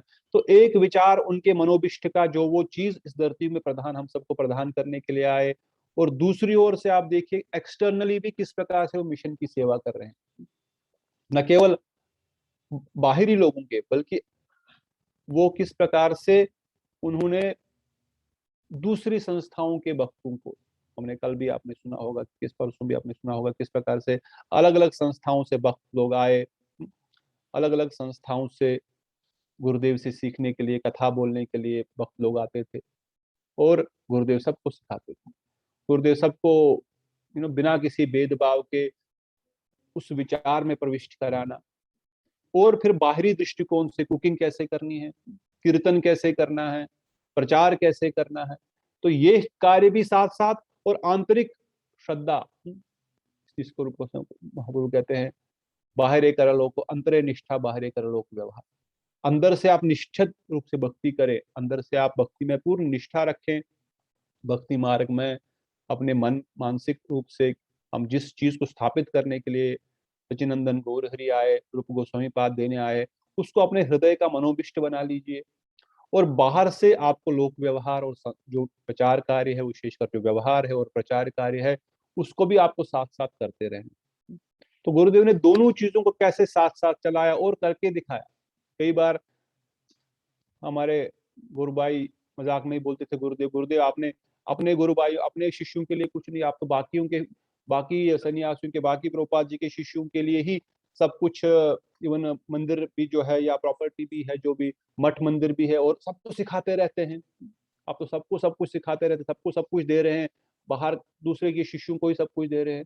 तो गुरुदेव मजाक में कहते थे हाँ, क्योंकि हम परिकिया के फॉलोअर है ना, हम दूसरों के शिष्यों को ही के ऊपर ही सब लुटाते रहते हैं। आप अगर देखेंगे गुरुदेव के विशेषकर जो ब्रज के बड़े बड़े भक्तों ने जब उनके तिरोभाव के अवसर पर अपना जो पुष्पांजलि दिया, कैसे उनके जीवन चरित्र को लिखा, कैसे उन्होंने कभी भी ये नहीं देखा कि ये मेरा शिष्य है या ये उनका शिष्य है, या ये इस्कॉन संस्था है, ये दूसरा गौड़िया मठ है, ये तीसरा गौड़िया मिशन है, ये मेरा गौड़िया मठ है, नहीं, या ये मेरा अपना शिष्य है या उनका तीसरे का शिष्य, नहीं। गुरुदेव जो शुद्ध भक्ति का जो सही में यू नो जो जो शब्द हम शुद्ध भक्ति के बारे में सुनते हैं, एक एक विचार जो हम विशेषकर गुरु पूजा या संसार दावन लंड को जब पढ़ते हैं हम गुरु अष्टकम में, एक एक विचार, एक एक शब्द, एक एक जो अष्टकम का एक एक लाइन है, गुरुदेव के ऊपर पूरा फिट बैठता है। चाहे वो निकुंज योनो रतिकेल सिद्ध हो, चाहे वो श्रृंगार तन मंदिर मर्जना दो हो, चाहे वो मंदिर का श्रृंगार कर रहे हैं, खुद जाके कुकिंग कर रहे हैं, फिर भक्तों को प्रसाद खिला रहे हैं, फिर खुद अंत में खा रहे हैं। मथुरा में जब गुरुदेव स्टार्टिंग में प्रचार प्रसार करते थे, चाहे वो मंदिर का श्रृंगार करना है, चाहे वो फिर लीला में प्रवेश करके अपना जीवन, अपना साधन भजन करना है, चाहे कठोर कठोर तो बोल सकते हैं, चाहे कड़क होकर के शिष्यों पे शासन करना है, या प्रेम में डुबा करके उनको उस रस की एक बूंद को पिलाना है। तो गुरुदेव हर एक विषय में एकदम परफेक्ट थे। जिसको जिसको बोलते हैं ना शुद्ध भक्त की पहचान, जिन्होंने गुरुदेव को देखा है, जो गुरुदेव के सानिध्य में रहे, उनकी कथा सुने हैं, वह अनुभव कर सकते हैं। उन्होंने साक्षात अनुभव किया है। मगर आप सब भक्त लोग भी जो अभी गुरुदेव की इस वाणी से हम जुड़ रहे हैं, विशेषकर अपने सुंदर गोपाल प्रभु के इस इनिशिएटिव से और ऑनलाइन फैसिलिटी होने के कारण, हम सब लोग जो गुरुदेव के विचारों को समझ रहे हैं, जो चीज जैसे हम बता रहे थे, अनर्पित चरम चरात करुणाव कीर्तनो करो सम्यर्प्य आपने उनको तो सौ भक्ति हरि पुरड़ सुंदर द्वितीय कदम साह चंदना। किस प्रकार सचिनंदन को प्रणाम करते हुए लिखते हैं कि अनर्पित चरम चरात करुणाव कीर्तनो, जो चीज अनादिकाल से नहीं दी गई थी वो सचिनंदन गौर हरि ने दी, और वह है राग मार्ग भक्ति। और जो चीज अनादिकाल से फिर से महाप्रभु के देने के बाद भी जो नित्यानंद प्रभु ने जो जिस उस प्रेमा भक्ति का डैम जब तोड़ दिया था, सब लोग डूब गए थे, फिर से वो बाढ़, वो डैम लग गया था। फिर से रूप गोस्वामी पाद ने आकर के कई वर्षों बाद उस प्रेमा भक्ति, उस रस विचारधारा को हम सब तक पहुंचाया। फिर से कालक्रम से वो धीरे धीरे लुप्त होने लग गया, और फिर गुरुदेव ने उस स्वरूपानुगा विचारधारा को, उस प्रेमा भक्ति की विचारधारा को हम सब तक पहुंचाया। ये विशेष वैशिष्ट समझना बहुत आवश्यक है जब हम किसी वैष्णव के बारे में समझते हैं। और हम कितने सौभाग्यशाली है कि हम ऐसे सदगुरुदेव और ऐसे वैष्णव ठाकुर की कथा कथा कीर्तन गुणगान सुन रहे हैं। हम कितने सौभाग्यशाली है कि हम उनके अनुगत्य में रह करके, या उनके जो चरण धूलि है, गुरुदेव कहते हैं, हमारे वैष्णवगण कहते हैं गुरुदेव की चरण धूलि क्या है, what is the foot dust of Vaishnava. उनकी चरण धूलि उनके शिष्य ही कहलाते हैं। गुरुदेव की चरण धूलि उनके शिष्य कहलाते हैं। तो उनकी चरण धूलि आज भी हम सबको उपलब्ध है, हम उसका सदुपयोग कर सकते हैं। अर्थात गुरुदेव के शिष्य, उनके शिक्षा डिसाइपल, उनके दीक्षा डिसाइपल, जो भी उनके अनुगत्य में रह करके अपना साधन भजन कर अभी हमारे इस महाप्रभु की विचारधारा को, गुरुदेव के मनोभिष्ट को आगे बढ़ा रहे हैं। हम सब कितने सौभाग्यशाली है कि हम उनके शरणागत ग्रहण करके इस विचारधारा को पूर्ण रूप से ग्रास्प कर सकते हैं। इसको पूर्ण रूप से, हम इसके पूर्ण रूप से हकदार बन सकते हैं। You can not imagine. हमको भी समझ में नहीं आ रहा। मुझे कई बार याद आता है कि जैसे राधेश को मुझे कई बार समझाते थे, तू तो बड़ा गुरु बन गया है, तू, तेरे बहुत सारे शिष्य हो गए, तुझे समझ में नहीं आ रहा, तू मैं जो भी चीज समझा रहा हूँ। ये विचारधारा को समझना इस बहुत विशेष बात है। हम लोग प्रचार करेंगे, बहुत सारे भक्त बनाएंगे, बहुत सारे एक्सटर्नली बहुत सारा मे बी ऑपुलेंस भी होगा, परंतु आंतरिक रूप से जिस चीज को हमको मिल रहा है यहाँ, may be it is very far, ये बहुत ऐसी वस्तु है जो बहुत ही दूर है, बहुत ही टाइम लग सकता है, परंतु ये टॉप मोस्ट है। और इसलिए बृहद भागवतामृत ग्रंथ में कहते हैं गोप कुमार की जर्नी में कि किस प्रकार से it is the conscious state.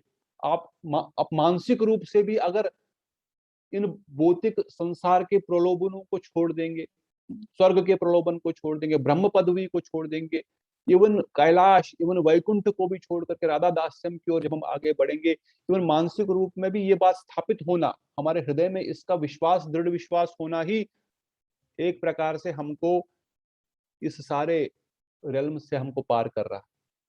ऐसा जरूरी नहीं कि हमको इन जगहों पर जाना ही पड़े अपनी जर्नी में towards back to home, back to God है।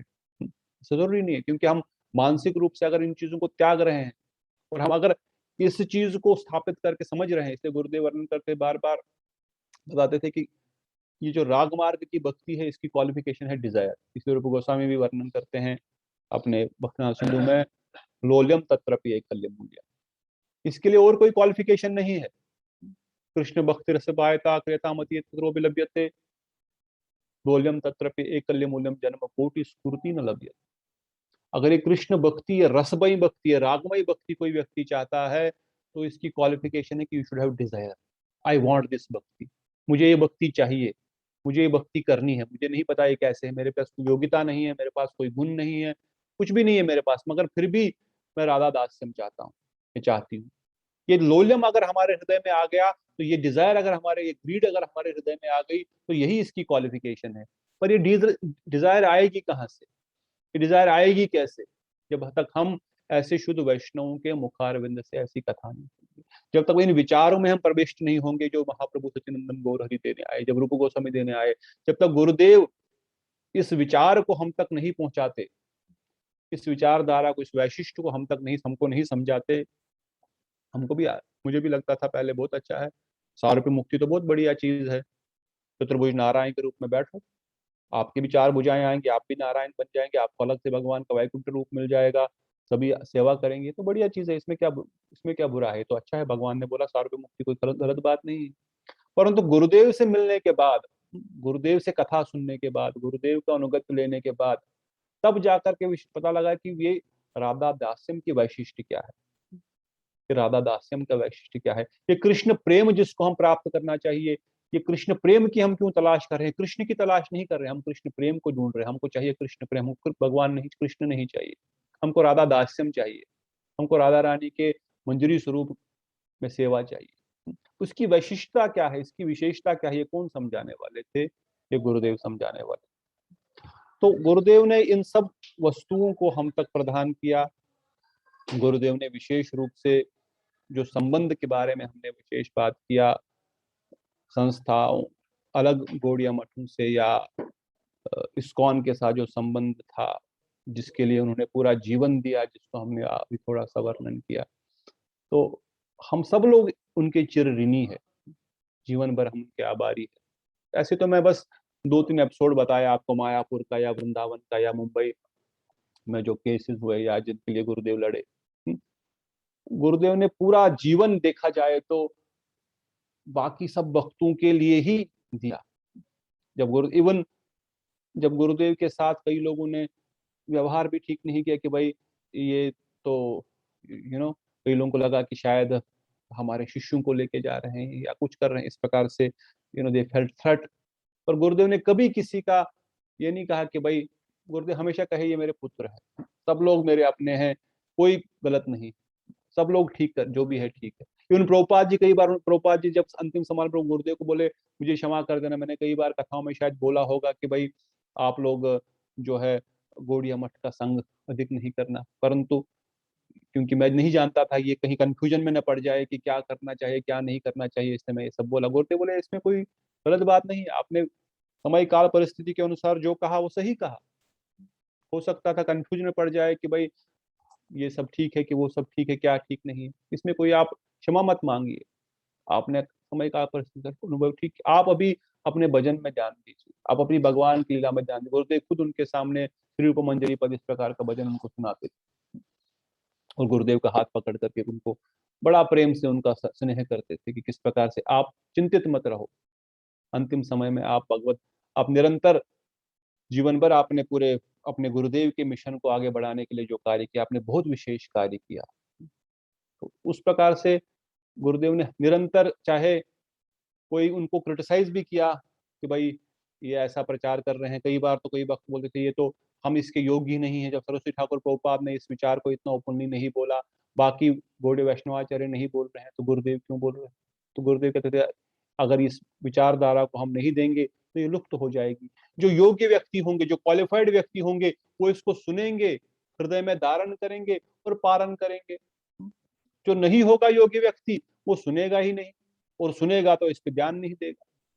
तो इसलिए मैं क्यों कह रहा हूं कि हम सब बड़े सौभाग्यशाली, बहुत बड़े भाग्यवान हैं, क्योंकि कहीं ना कहीं किसी न किसी जन्म की कुछ स्मृति लाभ और किसी वैष्णव की कुछ कृपा, अहेतु कृपा से हम लोग यहाँ पर एकत्रित हैं। Otherwise it is not possible, it is not a coincidence कि आप यहाँ पर मे बी 35-40 पीपल, जब मैं इनिशियली देखा था डिवोटीज इस ग्रुप में स्टार्टिंग में थे, अभी पता नहीं maybe similar devotees are still there. It is not just a joke, it is not just a coincidence, ये कोई ऐसा जस्ट बाई चांस नहीं है। ऐसा नहीं समझना कि आप बाई चांस इस कथा में बैठे हैं, नहीं, कुछ अहेतु वैष्णव कृपा, गुरुदेव की कुछ विशेष कृपा और कुछ स्फूर्ति लाभ जरूर है जिस कारण से हम सब लोग यहाँ पर एकत्रित हुए हैं आज। तो और विशेषकर ये कार्तिक मास का क्योंकि अंतिम है, और कहते हैं कि अंतम में मिष्ठान से ही समर्पण करना चाहिए, मिष्ठानम समर्पयामि, कि अंत में जब हम खाना वाना खा लेते हैं बढ़िया से पकवान खा, तो लास्ट में मिठाई खा लेते हैं ना, फिर खीर, हलवा या कुछ गुलाब जामुन, रसगुल्ला ऐसा प्रसाद पाते हैं। तो उसी प्रकार से पूरा कार्तिक में बड़ी मेहनत से आपने अलग अलग स्थानों पर दर्शन किया, अलग अलग स्थानों का कथा सुनी, और अंत के इस कार्तिक के आखिरी दिन जब रासलीला, हेमंतिया रासलीला होगी आज रात्रि में, और इस प्रकार से हम इस समय पर ये मधुर मधुर गुरुदेव की वैशिष्ट को समझ रहे हैं। पिछले भी कई दिनों से आपने थोड़ा इस बारे में सुना, और विशेषकर हम जब गुरुदेव और वैष्णव को, मनोभिष्ट को समझते हैं, उनके बारे में सुनते हैं, तो ये गुरु वैष्णव हम पे बड़ी विशेष कृपा करते हैं, और विशेष कृपा करने से ही हम लोग आगे बढ़ सकते हैं। तो गुरुदेव का हम सब चिर ऋणी है, उन्होंने अहेतु कृपा करके, ये लोल्यम हमारे अंदर, मेरे अंदर तो नहीं था, विशेषकर मैं अपनी बात करूं तो ये लोल्यम तो कहीं पर भी नहीं था, परंतु गुरुदेव ने कृपा करके, गुरुदेव ने विशेष कृपा करके हम सबको इसके योग्य बनाया। कहते हैं शेरनी का दूध या तो सोने के पात्र में टिकता है या शेर के पेट में टिकता है। तो शेरनी का बच्चा ही शेरनी का दूध पी सकता है, कोई दूसरा नहीं पी सकता, ऐसा कहते हैं। अगर किसी दूसरे पात्र में रखेंगे तो वो छेद करके निकाल दे, फट जाएगा, इतना गर्म होता है, इतना इतना उसमें शक्ति होती है। तो उसी प्रकार से हम, मेरे अंदर, हमारे अंदर पात्रता भी नहीं थी, पर गुरुदेव ने अपना बच्चा समझ करके हमको स्वीकार किया, हम सबको ये कथा रूपी अमृत पिला रहे हैं, और क्योंकि हम उनके शरणागत है, उनको अपना सब कुछ मान रहे हैं, तो उनके बच्चे होने के कारण शायद हम इस शेरनी के दूध को हजम कर पा रहे हैं या हजम कर पाए। अदरवाइज ये जो विषय है बहुत ऊंचे है, बड़े बड़े ब्रह्मा, शिव जैसे बड़े बड़े महान वैष्णव भी इस रस में प्रवेश करने से डरते हैं, परंतु गुरुदेव ने ये रस हमको प्रदान किया, गुरुदेव ने इस विचारधारा को हम तक लाया, इस विचार न केवल लाया बल्कि इसके अंदर हमारा ग्रीड उत्पन्न की। और अगर आप सब भक्तों में भी अगर थोड़ी सी भी इस कृष्ण भक्ति, राधा दास्यम, राधा कृष्ण युगल किशोर की राग मार्ग भक्ति का जो थोड़ा सा भी अगर एक बूंद भी उत्पन्न हो रहा है, तो ये केवल और केवल गुरुदेव की अहेतु कृपा है। अगर वो नहीं होते, अगर वो नहीं आते हम सब जीवों के कल्याण के लिए, तो न तो आज गौड़िया मठ होता, न तो इस्कान जगत होता। बोलने में कोई मुझे हिचकिचाहट नहीं होती, न तो मायापुर होता, न तो वृंदावन होता, न तो मुंबई होता, न तो इस्कान का कोई संस्था हो पाती, अगर गुरुदेव ने इतना एफर्ट उनमें नहीं लगाया होता। और न तो बाकी बाकी जगहों पर जहाँ पर आज गुरुदेव की पुस्तकें पढ़ करके, गुरुदेव की कथा सुन करके लोग और भक्तगण इसका प्रचार प्रसार आगे कर रहे हैं, इस विचारधारा को आगे बढ़ा रहे हैं। भले ही कोई गुरुदेव का नाम ले न ले, गुरुदेव को इन चीजों से कोई फर्क नहीं पड़ता, पर हम सब लोग जानते हैं कि गुरुदेव ने ही जैव धर्म जैसे ग्रंथ, उज्ज्वल नीलमणि जैसा ग्रंथ, बृहद भागवत अमृत जैसे गूढ़ रहस्य के ग्रंथों को धरती इसमें यहाँ प्रकाशित किया, इसका प्रचार किया। और गुरुदेव बोला सबको दे दो। कई बार बोलते गुरुदेव ये तो माधुरी कादम्बनी है, इसमें तो बहुत हाई टॉपिक्स है, इसमें तो नहीं, इसमें क्रम से भक्ति का विचार है। ये उज्ज्वल नीलमणि सबके लिए है क्या? जैव धर्म सबके लिए है क्या? बोले सबके लिए, मैं all books are for everyone. जो पढ़ेगा वो योग्य है, जो नहीं पढ़ेगा वो अयोग्य है। जो मेरी कथा सुनेगा वही योग्य है, क्योंकि योग्यता क्या है? योग्यता है डिजायर। अगर किसी की डिजायर है तभी तो वो कथा सुन रहा है। If there is no desire, then there is no, he will not listen. The qualification is desire, और अगर desire उसमें है सुनने की, that means he is qualified. So it is for everyone. Give it to everyone. It is not for a particular person only who has done PhD in Sanskrit, नहीं, और who is already ब्रह्मभूत, जो संन्यास ग्रहण कर चुका उसी के लिए है, जो समस्त काम क्रोध लोभ मोह मद मत्सर से मुक्त हो चुका उसी के लिए नहीं। गुरुदेव बोले ये सबके लिए है। ये कृष्ण प्रेम अंदर जाएगा तो काम बाहर जाएगा, अदरवाइज काम बाहर कैसे जाएगा? काम ने तो पूरे संसार को ग्रास करके रखा हुआ है। तो ये कथा रूपी अमृत जब हृदय में जाएगा तो बाकी सब जो द्वेष कथा, द्वेष, काम क्रोध लोभ मत्सर जितने भी रिपुएं हैं ये सब बाहर जाएंगे। इसलिए गुरुदेव बोलते थे ये सबके लिए, give it to everyone, everyone is eligible to hear it, everyone is eligible to get it, but you should have desire to get it.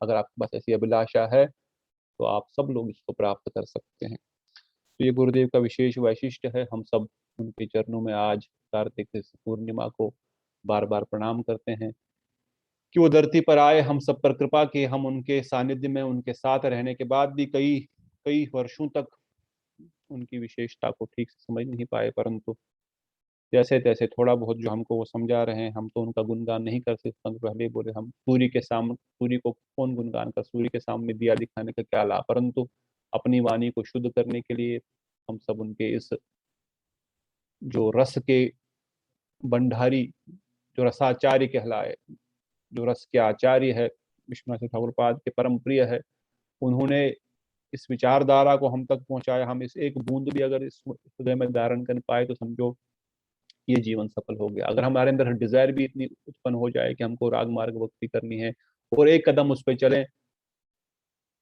गुरुदेव की पुस्तकें, उनकी कथाएं आप सुने, विचार में बोल रहे हैं, मतलब आई कैन नॉट एक्सप्लेन कि भाई जिसने सुना नहीं होगा गुरुदेव को, अब राग मार्ग और वैदिक भक्ति के बारे में वेद गुरुदेव का सुनिए, अब माधुर्य कादम्बनी का कथा सुनिए, आप रहत भागवतम की कथा सुनिए, गुरुदेव everywhere Gurudev is talking about the top most, जो महाप्रभु देने आए, उसके नीचे जो महाप्रभु देने आए, और हम सब उसके योग्य है। There is no that nobody you are qualified, हम सब क्वालिफाइड है, क्वालिफिकेशन है कि डिजायर हो बस।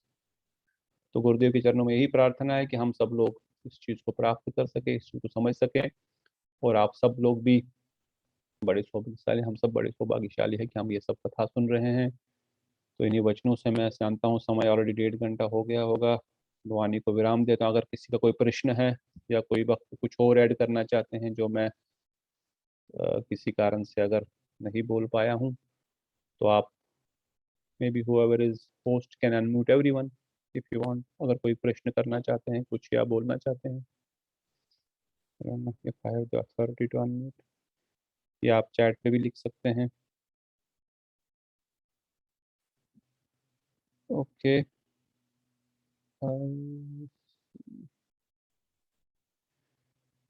हरे कृष्णा।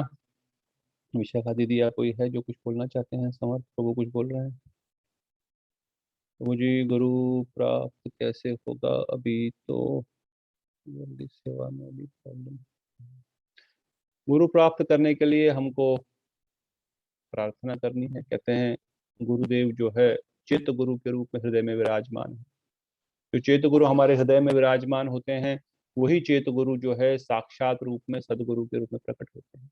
अगर हमारे अंदर सिंसियरिटी है तो भगवान ऑलरेडी हृदय में है।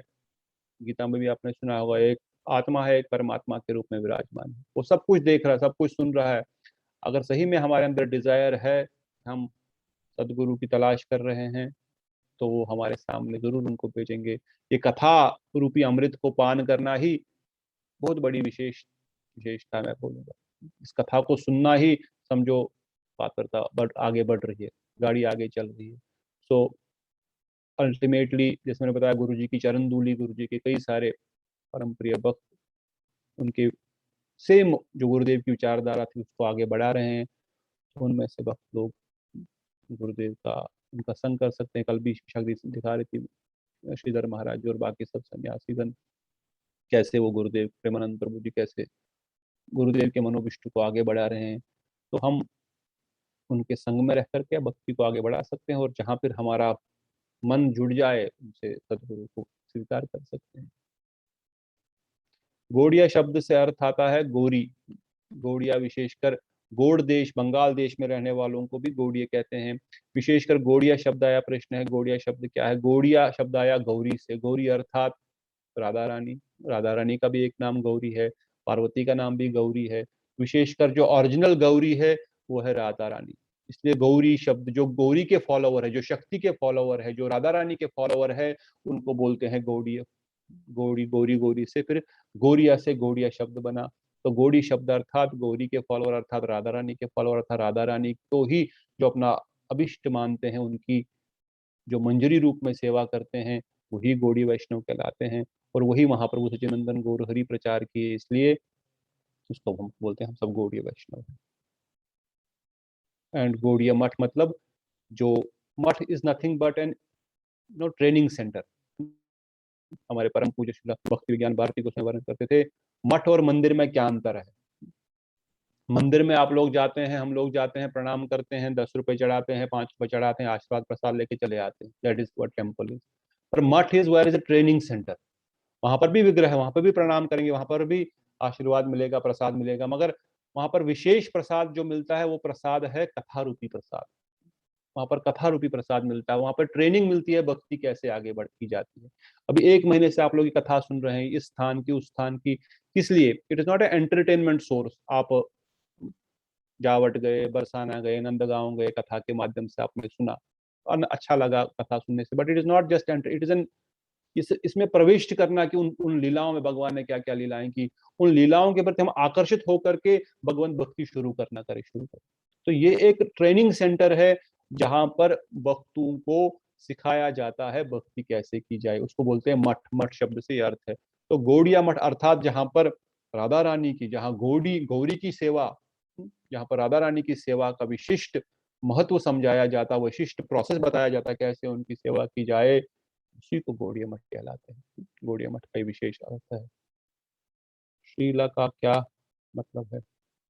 श्रीराई, Srila, Srila is nothing but Srila हम स्वामी, जिस प्रकार श्रीमान, श्रीमती, अगर ये आपका प्रश्न है श्रीला, इसलिए हम श्रील भक्ति वेदांत स्वामी प्रभुपाद भक्ति वेदांत नारायण को Shri is nothing but in one sense ये तो रेस्पेक्ट संबोधन है, और दूसरा राधा रानी के अनुगति में रहने वाले जो श्री मतलब श्री कृष्ण अर्थात राधा कृष्ण, श्री राम अर्थात सीताराम। श्री शब्द शक्ति से भी संबोधित किया जाता है, तो इसलिए श्रीला।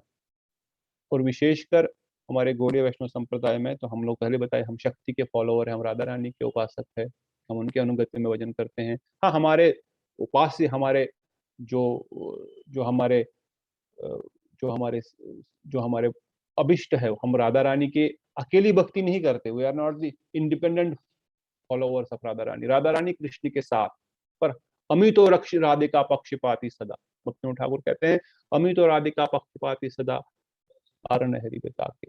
मैं तो राधिका का पक्षपाती हूँ, बाकी है तो राधा कृष्ण युगल किशोर की सेवा करूंगा, परंतु मैं पक्ष किसका लूंगा? मैं राधा रानी का पक्ष कर लूंगा, मैं राधा रानी के पक्ष में हूँ कृष्ण। तो ये हमारा विशिष्ट है इसमें। What is difference between ISKCON and Gaudiya मठ? इस्कॉन गौड़िया मठ में कोई डिफरेंस नहीं है। ISKCON is just a branch of Gaudiya मठ।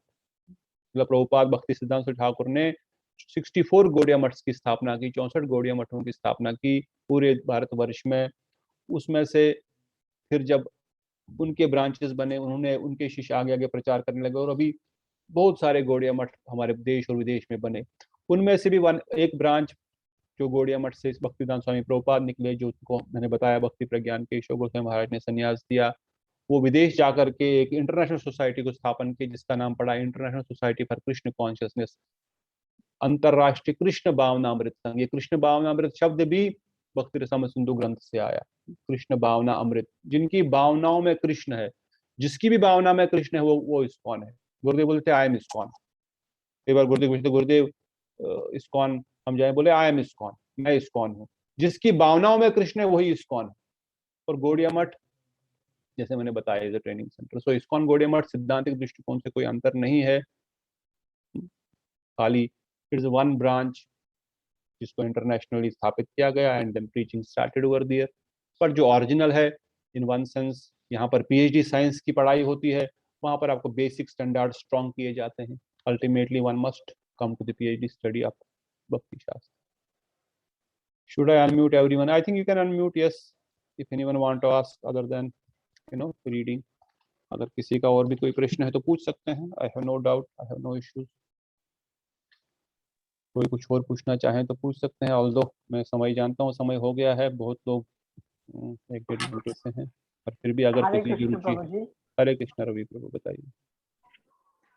प्रभु जी, लाइक मेरे घर में गोपाल जी है, तो आज क्या हुआ था ना, और कभी कभी ऐसा होता है लाइक हम कभी डीप ऑब्जर्वेशन में चला जाते हैं कृष्ण जी के ही, तो क्या होता है हमारा वो खा चुके, तो हमारा क्या होता है ना लाइक सेवा रह जाती है, मगर हम लोग ऑब्जर्वेशन कृष्ण में ही है हमारा, पर सेवा उसी वजह से प्रश्न क्या है उसमें अभी? सॉरी, सब लोग म्यूट हो गए। आपका प्रश्न क्या है? कभी कभार छूट जाता है, ये प्रश्न है कि उसके लिए क्या करें? आप अपने आप को अनम्यूट करो रवि प्रभु, आई कैनॉट हियर यू। आप म्यूट पे हो। हाँ, अभी बताइए हरे कृष्ण प्रभु जी। आपका हाँ, तो प्रश्न। सेवा जो रूप, हाँ, तो सेवा छूट जाती है बिकॉज ऑफ लाइक कृष्णा के ही ऑब्जर्वेशन में, लाइक डीप ऑब्जर्वेशन में। तो जैसे आज हुआ मेरे साथ सुबह में, तो मैं 8 बजे से लाइक 9 बजे तक मैं डीप ऑब्जर्वेशन में था, तो सेवा छूट गई, पूजा नहीं हो पाया, थोड़ा लेट किया मैंने। तो टाइम पे अगर सेवा नहीं करा तो कोई प्रॉब्लम होगा क्या प्रभु जी? अभी मुझे देखो प्रभु, कौन व्यक्ति डीप ऑब्जर्वेशन में सो गया है या सही में ऑब्जर्वेशन में या मानसिक रूप से साधन भजन कर रहा है, वो तो वो व्यक्ति ही जान सकता है। अगर मानसिक रूप से सेवा आप कर रहे हैं और आप मानसिक रूप से सेवा करते करते उसमें खो चुके हैं, तो बाद में आपने फिजिकली सेवा नहीं कर पाए तो बाद में कर रहे हैं, तो कोई उसमें प्रॉब्लम नहीं है। परंतु इनिशियल स्टेजेस भक्ति में हमको गुरु वैष्णव ने जिस प्रकार से बोला है उस प्रकार से हमको सेवा नियमित रूप से करनी चाहिए। बट एक स्टेज ऐसी जरूर आती है कि जब हम डीप चले जाते हैं, पर वो अवस्था अभी हमारी है कि नहीं है वो मैं नहीं बता सकता है, वो आप खुद जानते हैं कि आप उस अवस्था में है या नहीं है। परंतु इतना जरूर है, इनिशियल स्टेजेस में जब हम भक्ति में नए नए मार्ग में, तो एक बार प्रभुपाद जी के सामने एक भक्तिनाथ स्वामी प्रभुपाद जी के सामने एक औरत ऐसे ही कथा बोल रहे थे प्रभुपाद जी के सामने, कुछ दिनों बाद बोली, प्रभुपाद जी मैं बहुत कीर्तन करते करते बेहोश हो जाती हूँ, भगवान के प्रेम में मग्न होकर के गिर जाती हूँ। तो प्रभुपाद जी बोले फिर उठ जाया करो, जब गिरते हो बाद में उठ जाया करो और घर जाया करो। सो प्रभुपाद वाज ट्राइंग टू से कि अभी आपकी अवस्था नहीं है कि आप भगवत प्रेम में अभिष्ट होकर के गिर रहे हो, ये एक्सटर्नली कुछ आभास हो सकता है, don't worry. So he was not appreciating that too much. But अगर सही में किसी के हृदय में भगवान के प्रति इतना प्रेम है कि वो भगवान के भाव में डूब जाता है, तो ये बहुत विशेष बात है। ऐसे भक्तों को हम प्रणाम करते हैं, ये बहुत ही विशेष मन की अवस्था है। परंतु स्टार्टिंग की अवस्था में हम सबको नियमित रूप से जो अवस्था बताई गई वो करें। गुरुदेव ही इस चीज को सही चीज से जज कर सकते हैं। धन्यवाद प्रभु। और कोई प्रश्न किसी का? हरे हरे कृष्ण। कृष्ण प्रभु जी। हाँ दीदी। प्रभु जी बोल रहे मैं जैसे कि मैं कभी कभी सुबह में माला कम कर पाता हूँ, फिर दिन भर में अगर 16 माला का किया जाए तो क्या ये सही रहेगा ना प्रभु जी? सही रहे, कोई बात नहीं, कैसे भी 16 माला कर लें, हो सके सुबह करें तो अच्छी बात है, हम लोग सुबह करें तो अच्छी बात है। सुबह वैसे और कम होते, कभी 8 माला पे 10 कोई माला बात पे रहना छोड़ना पड़ता है कभी कभी कभार हो कभी। जाता है, तो शाम को भी कर सकते हैं, दिन में भी कर सकते हैं। इसलिए कहते हैं हरि नाम में किसी प्रकार का कोई भी नियम काल परिस्थिति समय का कोई भेद नहीं। इसको धर्मातर त्रायते कृष्ण नामम, श्रद्धा से लिया, हेला से लिया, कैसे भी, इसलिए कहा गया चेतो दर्पण मार्जन बहु महादावाग निर्वर्ण श्री कैरव चंद्रिका वितरण विद्यावधु जीवनम आनंदम बुद्धिवर्धन प्रतिपदम पूर्णाम स्वादनम परम सर्वात संपन्नम परम विजयते श्री कृष्ण संकीर्तन। इसमें हर अवस्था में अगर किया जा सकता सचिदानंद गौरहरि तो इस श्लोक के माध्यम से बहुत सारी चीजों का जो इसमें रिजल्ट्स आएंगे वो उसका वर्णन कर रहे हैं। परंतु इसमें समय काल शुद्धि अशुद्धि का कोई भी भेद नहीं है। आप कैसे भी हरिनाम करें, और जब आप माला नहीं भी हाथ में है तब भी हरिनाम किया जा सकता है, तब भी हरिनाम की शक्ति कहीं नहीं जाने वाली। आप मुंह बंद करके भी हरिनाम कर सकते हैं। नियम पूर्वक 16 माला करना है, मैं उसके बाद ये नहीं कि आपने 16 माला छोड़ दिया और ऐसे अंदर अंदर से करने लगे, नहीं। 16 माला जो नियम बताया है उसके द्वारा करने के बाद, हमारे वैसे गौड़े वैष्णव तो 64 माला करने को बोलते हैं, पर हाँ हम लोग जानते हैं गृहस्थी लोग, आप सब लोग भी, हम भी गृहस्थ में है तो हमको जॉब भी करना पड़ता है, बाकी घर की सेवाएं भी रहती है, तो कम से कम 16 माला जो गुरुदेव वैष्णव बताते हैं उतना करें। और उसके बाद भी अंदर से नाम चलता रहे, कृष्ण हरे कृष्ण कृष्ण कृष्ण हरे हरे, हरे राम राम राम हरे, इसमें क्या प्रॉब्लम है। मुंह अगर जी बंद भी प्रभु है, जी। काम कर हाँ भी रहे हैं, तो क्यों हमारे गुरु वैष्णव बोलते हैं जैसे जीव को तालुका से लगा करके यू कैन सिंपली चैंट, आपको शब्द भी बोलने की आवश्यकता नहीं, अंदर अंदर से मैं कई बार कई वैष्णव को देखता था जो अधिक नाम जप करते हैं उनकी आवाज नहीं आती। मैं प्रभु जी को बोला, प्रभु जी बोलते जोर से करना चाहिए, बोले जोर से वाला हो गया, अभी ये चल रहा है ऐसे, ऐसे हल्की सी आवाज आती है, या कभी कोई हल्की आवाज भी नहीं आती, खाली अंदर लिप्स अंदर जीभ हिल रही है। But it is at higher stage when you are completing your 16 rounds, then you can keep chanting as much as you want.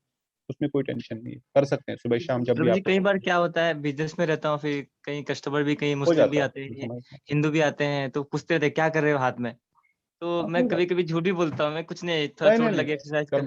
शर्माना क्यों है? हम भी कई बार बस में घूमते थे, कॉलेज जाना, स्कूल नहीं, मेरे जाना, मेरे ये भावना रहती है प्रभु जी, कल को मेरा डिसरिस्पेक्ट करे, मेरे प्रभु के बारे में कुछ कोई ऐसे बोले डिस्टर्ब। तो मेरे को।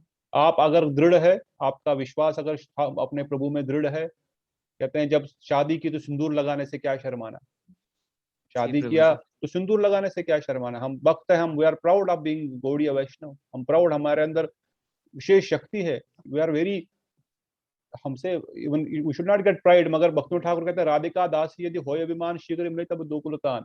इवन वैष्णव प्रतिष्ठा ताते कर निष्ठा, अगर वैष्णवता में प्रतिष्ठा है तो उसमें निष्ठा रखो। We should not be afraid of, अपना हरिनाम करें, हमको शो नहीं करना है बाहर जाकर के तिलक लगा करके माला पहन करके मैं बहुत बड़ा भक्त हूँ, उसलिए नहीं करना है। मगर मुझे डरना भी नहीं, किसी के साथ कोई मुझे बोल रहा है तो जब क्यों कर रहा है, ऐसा नहीं, we should not be afraid. वही तो प्रभु जी, हमने जिसका मतलब प्रभु नाम में किसी का श्रद्धा नहीं रहता, उसके सामने बोलने में भी ऐसा नहीं लगता है कि कोई, नाम अपराध कहीं। आप किसी को कथा थोड़ी बता रहे हैं, कोई रास कथा थोड़ी बता रहे हैं, रासलीला थोड़ी बता रहे हैं, आप हरिनाम जी कर रहे हैं जोर जोर से, उसका भी कल्याण हो जाएगा। मेरे कई सारे गुरु भाई यहाँ पर, सुकांतो प्रभु है और बाकी सब गुरु भाई भी है। यही सोच रहती है प्रभु जी। हम तो कॉलेज लाइफ में इवन बसों में जाकर के जब भी कहीं जाते थे, बस में 2-3 हम लोग गुरु भाई बैठ करके जहाँ भी जाएंगे जोर जोर से कीर्तन करेंगे। विशेषकर जब हम महाराष्ट्र में थे, कई लोग बोलते हैं क्या कर रहे हैं इस उम्र में, आप लोगों को क्या हो गया, कॉलेज में तो आपको घूमना जी फिरना हाँ हाँ, चाहिए, यही सेम मूवी प्रॉब्लम। देखना, मूवी देखना चाहिए, क्रिकेट खेलना चाहिए, जी आप जी लोग क्या कर रहे हैं तिलक लगा के, कहाँ घूम रहे हैं? हम बोल रहे हैं आप नहीं कर रहे इसलिए हम लोग कर रहे हैं, आप लोग की उम्र हो गई, आप लोग नहीं कर पा रहे हो इसलिए हम लोग आपके बदले कर रहे हैं, आपका भी कल्याण हो रहा है, आप सुनो बस, अभी एकदम बस सही बात प्रभु जी। मत करो। तो डोंट बी अफ्रेड, हम कभी डरे नहीं और ना तो कभी डरना चाहिए। It's a pride, we are Vaishnava is a very pride movement. आप लोगों को गर्व होना चाहिए कि हम इस वैष्णव धारा को समझ रहे हैं। विनम्रता रखनी है अंदर अंदर से, मगर मैं प्राइड नहीं बोल रहा हूँ करने के लिए कि हम कल से हम बाहर बोले हम वैष्णव तुम सब निकृष्ट हो, ऐसा नहीं। अंदर से जी दैन्यता जी रहे, मगर घबराने की और शर्माने की आवश्यकता नहीं है। अपने अंदर एक विशेष भावना रहे कि मैं इस वैष्णव परंपरा को फॉलो कर रहा हूँ।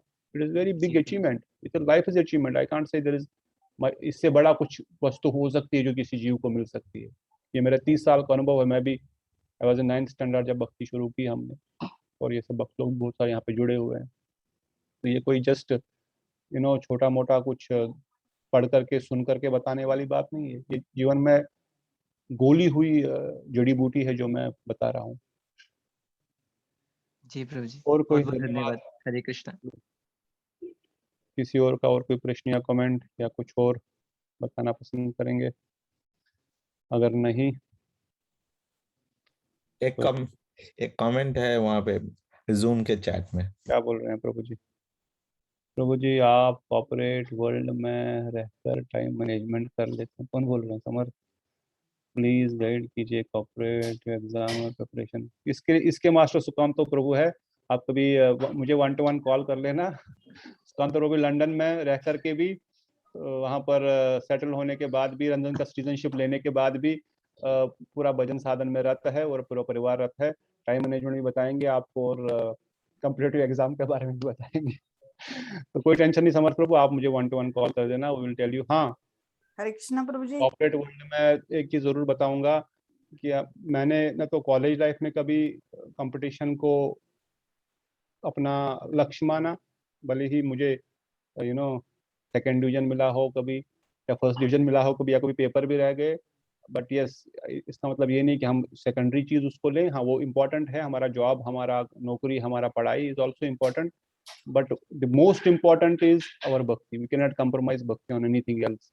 उसी प्रकार जॉब है या एग्जाम है, वो भी इम्पोर्टेंट है, उसको हम जरूर अपने जीवन का अंग बनाए, मगर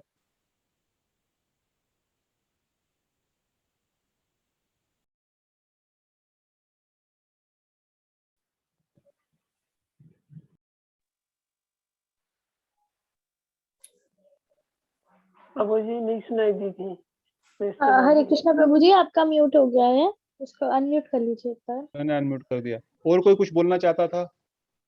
anyone was asking anything else? I think सब कोई दीदी कुछ बोल रहे थे। आई थिंक आप सबको अनम्यूट कर दो, अभी तो क्लास खत्म हो रही है। अगर कोई ड्रॉप भी करना प्रभु चाहे। जी मैंने सबको रिक्वेस्ट भेज दिया है, आज ऑल टू अनम्यूट कर दिया मैंने। अच्छा ठीक है, जो अपने आप बोलना चाहते हैं खुद अपने आप को अनम्यूट कर दें और बोलें। हाँ दीदी, चंद्रिका दीदी बताइए। हरे कृष्ण। हाँ बताइए, आई कैन हियर। आवाज आ रही है क्या प्रभु जी? आ रही दीदी, की आवाज आ रही है। हाँ, मेरे को बहुत अच्छा से मैं ट्राई कर रही हूँ। मेरे को आज ये नया जैसा लग रहा है मुझे, इसलिए मुझे नहीं हो रहा है। ये लिंक थोड़ा अलग है और ये अलग है, हाँ, विशेष इसलिए कथा तो। ये 1 महीने से चल रही थी, तो मैंने सोचा आप भक्त लोग भी गुरुदेव का कथा सुने, इसलिए मैंने दूसरे ग्रुप्स आपको भी ये लिंक भेजा। तो ये विशेषकर गुरुदेव का आज कार्तिक मास का आखिरी है ना, कार्तिक पूर्णिमा, तो उसका विशेष कथांक रखा था, तो इसलिए ये अदरवाइज हमारा सैटरडे संडे कथा जो वीकेंड होती है ये ना वही सेम है ना, वो चलती रहेगी। हाँ, उसका लिंक तो चलता रहेगा कल। कल का वही है जो सेम हाँ, है। कल का सेम है, कल का सेम। ठीक है, बहुत ही अच्छा लगा ये, बहुत ही मन को छूने वाला था ये जो आपके जो आपने बताया आज के लेक्चर में। बहुत धन्यवाद। लगा, बहुत अच्छा लगा। भगवान करे हमारे जीवन में भी ऐसा ही, ऐसे दिन आ जाए जैसे आप बोल रहे हैं वैसा हो हमारी भी, हमारी मतलब भक्ति बढ़ जाए बस। और तो कुछ नहीं चाहिए हमको, यही चाहिए। ऐसा हो जाए।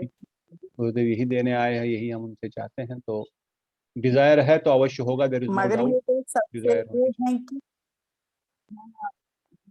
जो लोभ है वो है, लोभ है बस। ये है कि हाँ, कथा सुनना, कथा सुनना, जो पता नहीं क्या समझ आता है क्या नहीं क्योंकि हमारी तो अभी इतने वो उस स्टेज में हम नहीं हैं कि जो हम उतना समझ भी पाए। शायद धीरे धीरे हो जाए वो, तो कोशिश तो है उतना। उसमें तो लोभ है कि हाँ कथा सुननी है, कुछ समझने का अभी तो है, नहीं हो थोड़ा सा जाता टाइम तो है। लग ये बहुत टाइम ये लगेगा।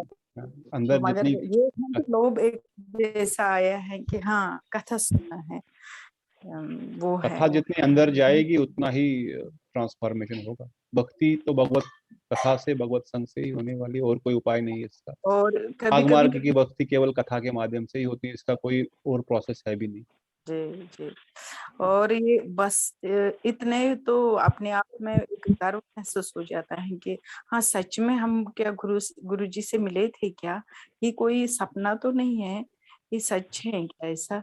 वो तो सच में फील हो रहा है अंदर से कि सच में हम गुरु जी से मिले हैं क्या। तो पहले तो कुछ पता नहीं था, अभी सुन सुन के कथा कि गुरुजी क्या थे, किस चीज को देने के लिए आए थे और कौन थे गुरुजी, उनके बारे में सुनकर इतना तो बस बहुत कभी कभी सच में ही आंसू आ जाते हैं कि हाँ हमें भी तो भाग्यवान है उसमें कि हमें दर्शन हुए। चलो उतना तो संग नहीं हुआ तो दर्शन तो हुए ना, गुरुजी के तो दर्शन हुए, वो तो सबसे बड़ा है। ये तो गुरुदेव की हेतु कृपा है हम सब हाँ, भक्तों पर जो भी है। आज उनकी वाणी सुन रहे हैं, उनके पुस्तकें हैं, उनके कथाएं हैं, उनके शिष्य है, ये तो बहुत विशेष। गुरुदेव बोले मैं जाऊंगा, I will leave 100 Narayan Maharaj. ये गुरुदेव के वचन है। और हम देख रहे हैं कैसे हमारे गुरु भाई गुरु बहन कैसे गुरुदेव के मनोविष्ट और गुरुदेव के विचारों को प्रस्तुत करते, अपने हृदय में धारण किया और उसको आगे बढ़ा रहे हैं। और साक्षात गुरुदेव के वचन झूठे नहीं होंगे। सही में गुरुदेव ने अपने जैसे कई बताए, न केवल सन्यासी, न केवल ब्रह्मचारी, गृहस्थी भक्त भी बहुत सारे। गुरुदेव की विशेष कृपा, ये प्रचार प्रसार चल रहा है, गुरुदेव की विशेष कृपा है। बहुत धन्यवाद। तो कैसे खींच के हाँ जाना है, मंदिर जाना है, मतलब कैसे भी वो कृपा करते हैं। ये तो है अनुभव उतना कि गुरुदेव छोड़ेंगे नहीं, कृपा तो होगी एक दिन जरूर, ये तो है सच में। और आप गुरु वैष्णव की कृपा से और आप स्पेशली आप इतने टाइम से समझा रहे हैं तो कुछ ना कुछ तो होगा जरूर होगा कुछ। बहुत धन्यवाद। आपकी कृपा से गुरु होगा। वैष्णव की कृपा है बस, और कुछ नहीं। ठीक है, अगर कोई प्रश्न किसी का नहीं है तो फिर कल है, कल प्रश्न करेंगे। कल करेंगे। ठीक। कल और एनी हमारी लास्ट जो भी कमेंट? बात कीजिए जरूर प्रभु। जरूर दीदी, हरे कृष्ण। हाँ, बस यही है और कुछ नहीं। बहुत धन्यवाद। हरे तो कृष्ण। प्रभु जी एक क्वेश्चन शायद स्किप हो गया। I want Krishna along with money, big houses and big cars. Is it right? Does Krishna like it? प्रारंभिक अवस्था में भगवान के साथ ध्रुव महाराज भी भौतिक प्रलोभन के साथ ही गए, तो कोई गलत नहीं था। पर धीरे धीरे जब भगवान मिल जाएंगे तो फिर हम इन चीजों के प्रति, जब हमको हीरा मिलेगा ना, तब हम फिर कांच को नहीं पकड़ेंगे। जब ध्रुव महाराज ने भी यही प्रार्थना की थी कि मुझे अपने दादा से भी बड़ा राज्य चाहिए। उनके दादा कौन है? ब्रह्मा जी, उत्तानपाद के पुत्र। उत्तानपाद का बाप, मतलब उत्तानपाद उनके पिता है, और उनके पिता अपना मनु, और मनु के पिता Brahma ji. Great grand father, I want kingdom greater than my grand father. तो अवश्य भगवान ने उनकी इच्छा पूरी की। भगवान ने कहा तुम तो 36,000 साल तक इस धरती पर राज्य करोगे, और उसके बाद तुमको अलग से लोग दूंगा, ध्रुवलोक, वहां पर तुम अनादिकाल तक राज्य करोगे, जब तक वैकुंठ जगत रहे, और उसके बाद मेरे धाम को आओगे। पर जब ध्रुव महाराज को ये मिला, ध्रुव महाराज बोले मुझे ये सब नहीं चाहिए, अभी मुझे आपका दर्शन इतना सुंदर है, आपका सानिध्य इतना सुंदर है, तो कुछ और की आवश्यकता ही नहीं है। पर भगवान ने कहा तुम्हारी डिजायर थी ना, इसलिए तुमको ये भोगना पड़ेगा। तो अगर हम डिजायर कर रहे हैं इस चीज को, in one way it is a risk, but in other way it will get fulfilled. ये फुलफिल जरूर होगी, परंतु ये एक रिस्क भी साथ में आप लेके चल रहे हैं कि जब आपको फिर जब वो हीरा मिलेगा, तब आप चाहेंगे भी मैं उसको, मुझे नहीं चाहिए ये संसार वंसार। भगवान कहेंगे नहीं, तुमने इसी दृष्टिकोण से मुझे प्रार्थना की थी, ये तो अब तुम एंजॉय करो ही करो। तो इसलिए it is a risk, but it is not bad. It is a risk, it is a risky, risk in the sense हम बहुत कुछ खो सकते हैं इस थोड़े बहुत सांसारिक सुख के लिए, बट ऐसा कोई गलत विचार नहीं। सकाम भक्ति से ही हम सब लोग जुड़ते हैं। भगवान की गीता में कहते हैं चतुर्वदा भजन्ते माम, 4 लोग मेरा भजन करते हैं। अर्थ अर्थार्थी ज्ञानी च भरत ऋषभ। अर्थ के चक्कर में, मतलब धन के चक्कर में अर्थार्थी अर्थात धन के लिए, आर्त अर्थात जो बीमार है, ज्ञानी जो सब कुछ जानता है, और जिज्ञासु जो जानना चाहता है। ये 4 प्रकार के लोग मेरे पास आते हैं भजन करने के लिए। पर धीरे धीरे फिर वह भजन करते करते शुद्ध भक्तों का संग प्राप्त करते हैं, और इनकी भौतिक इच्छाएं खत्म हो जाती है। इसलिए इनिशियली सब लोग सकाम भक्ति के मोड से ही आते हैं।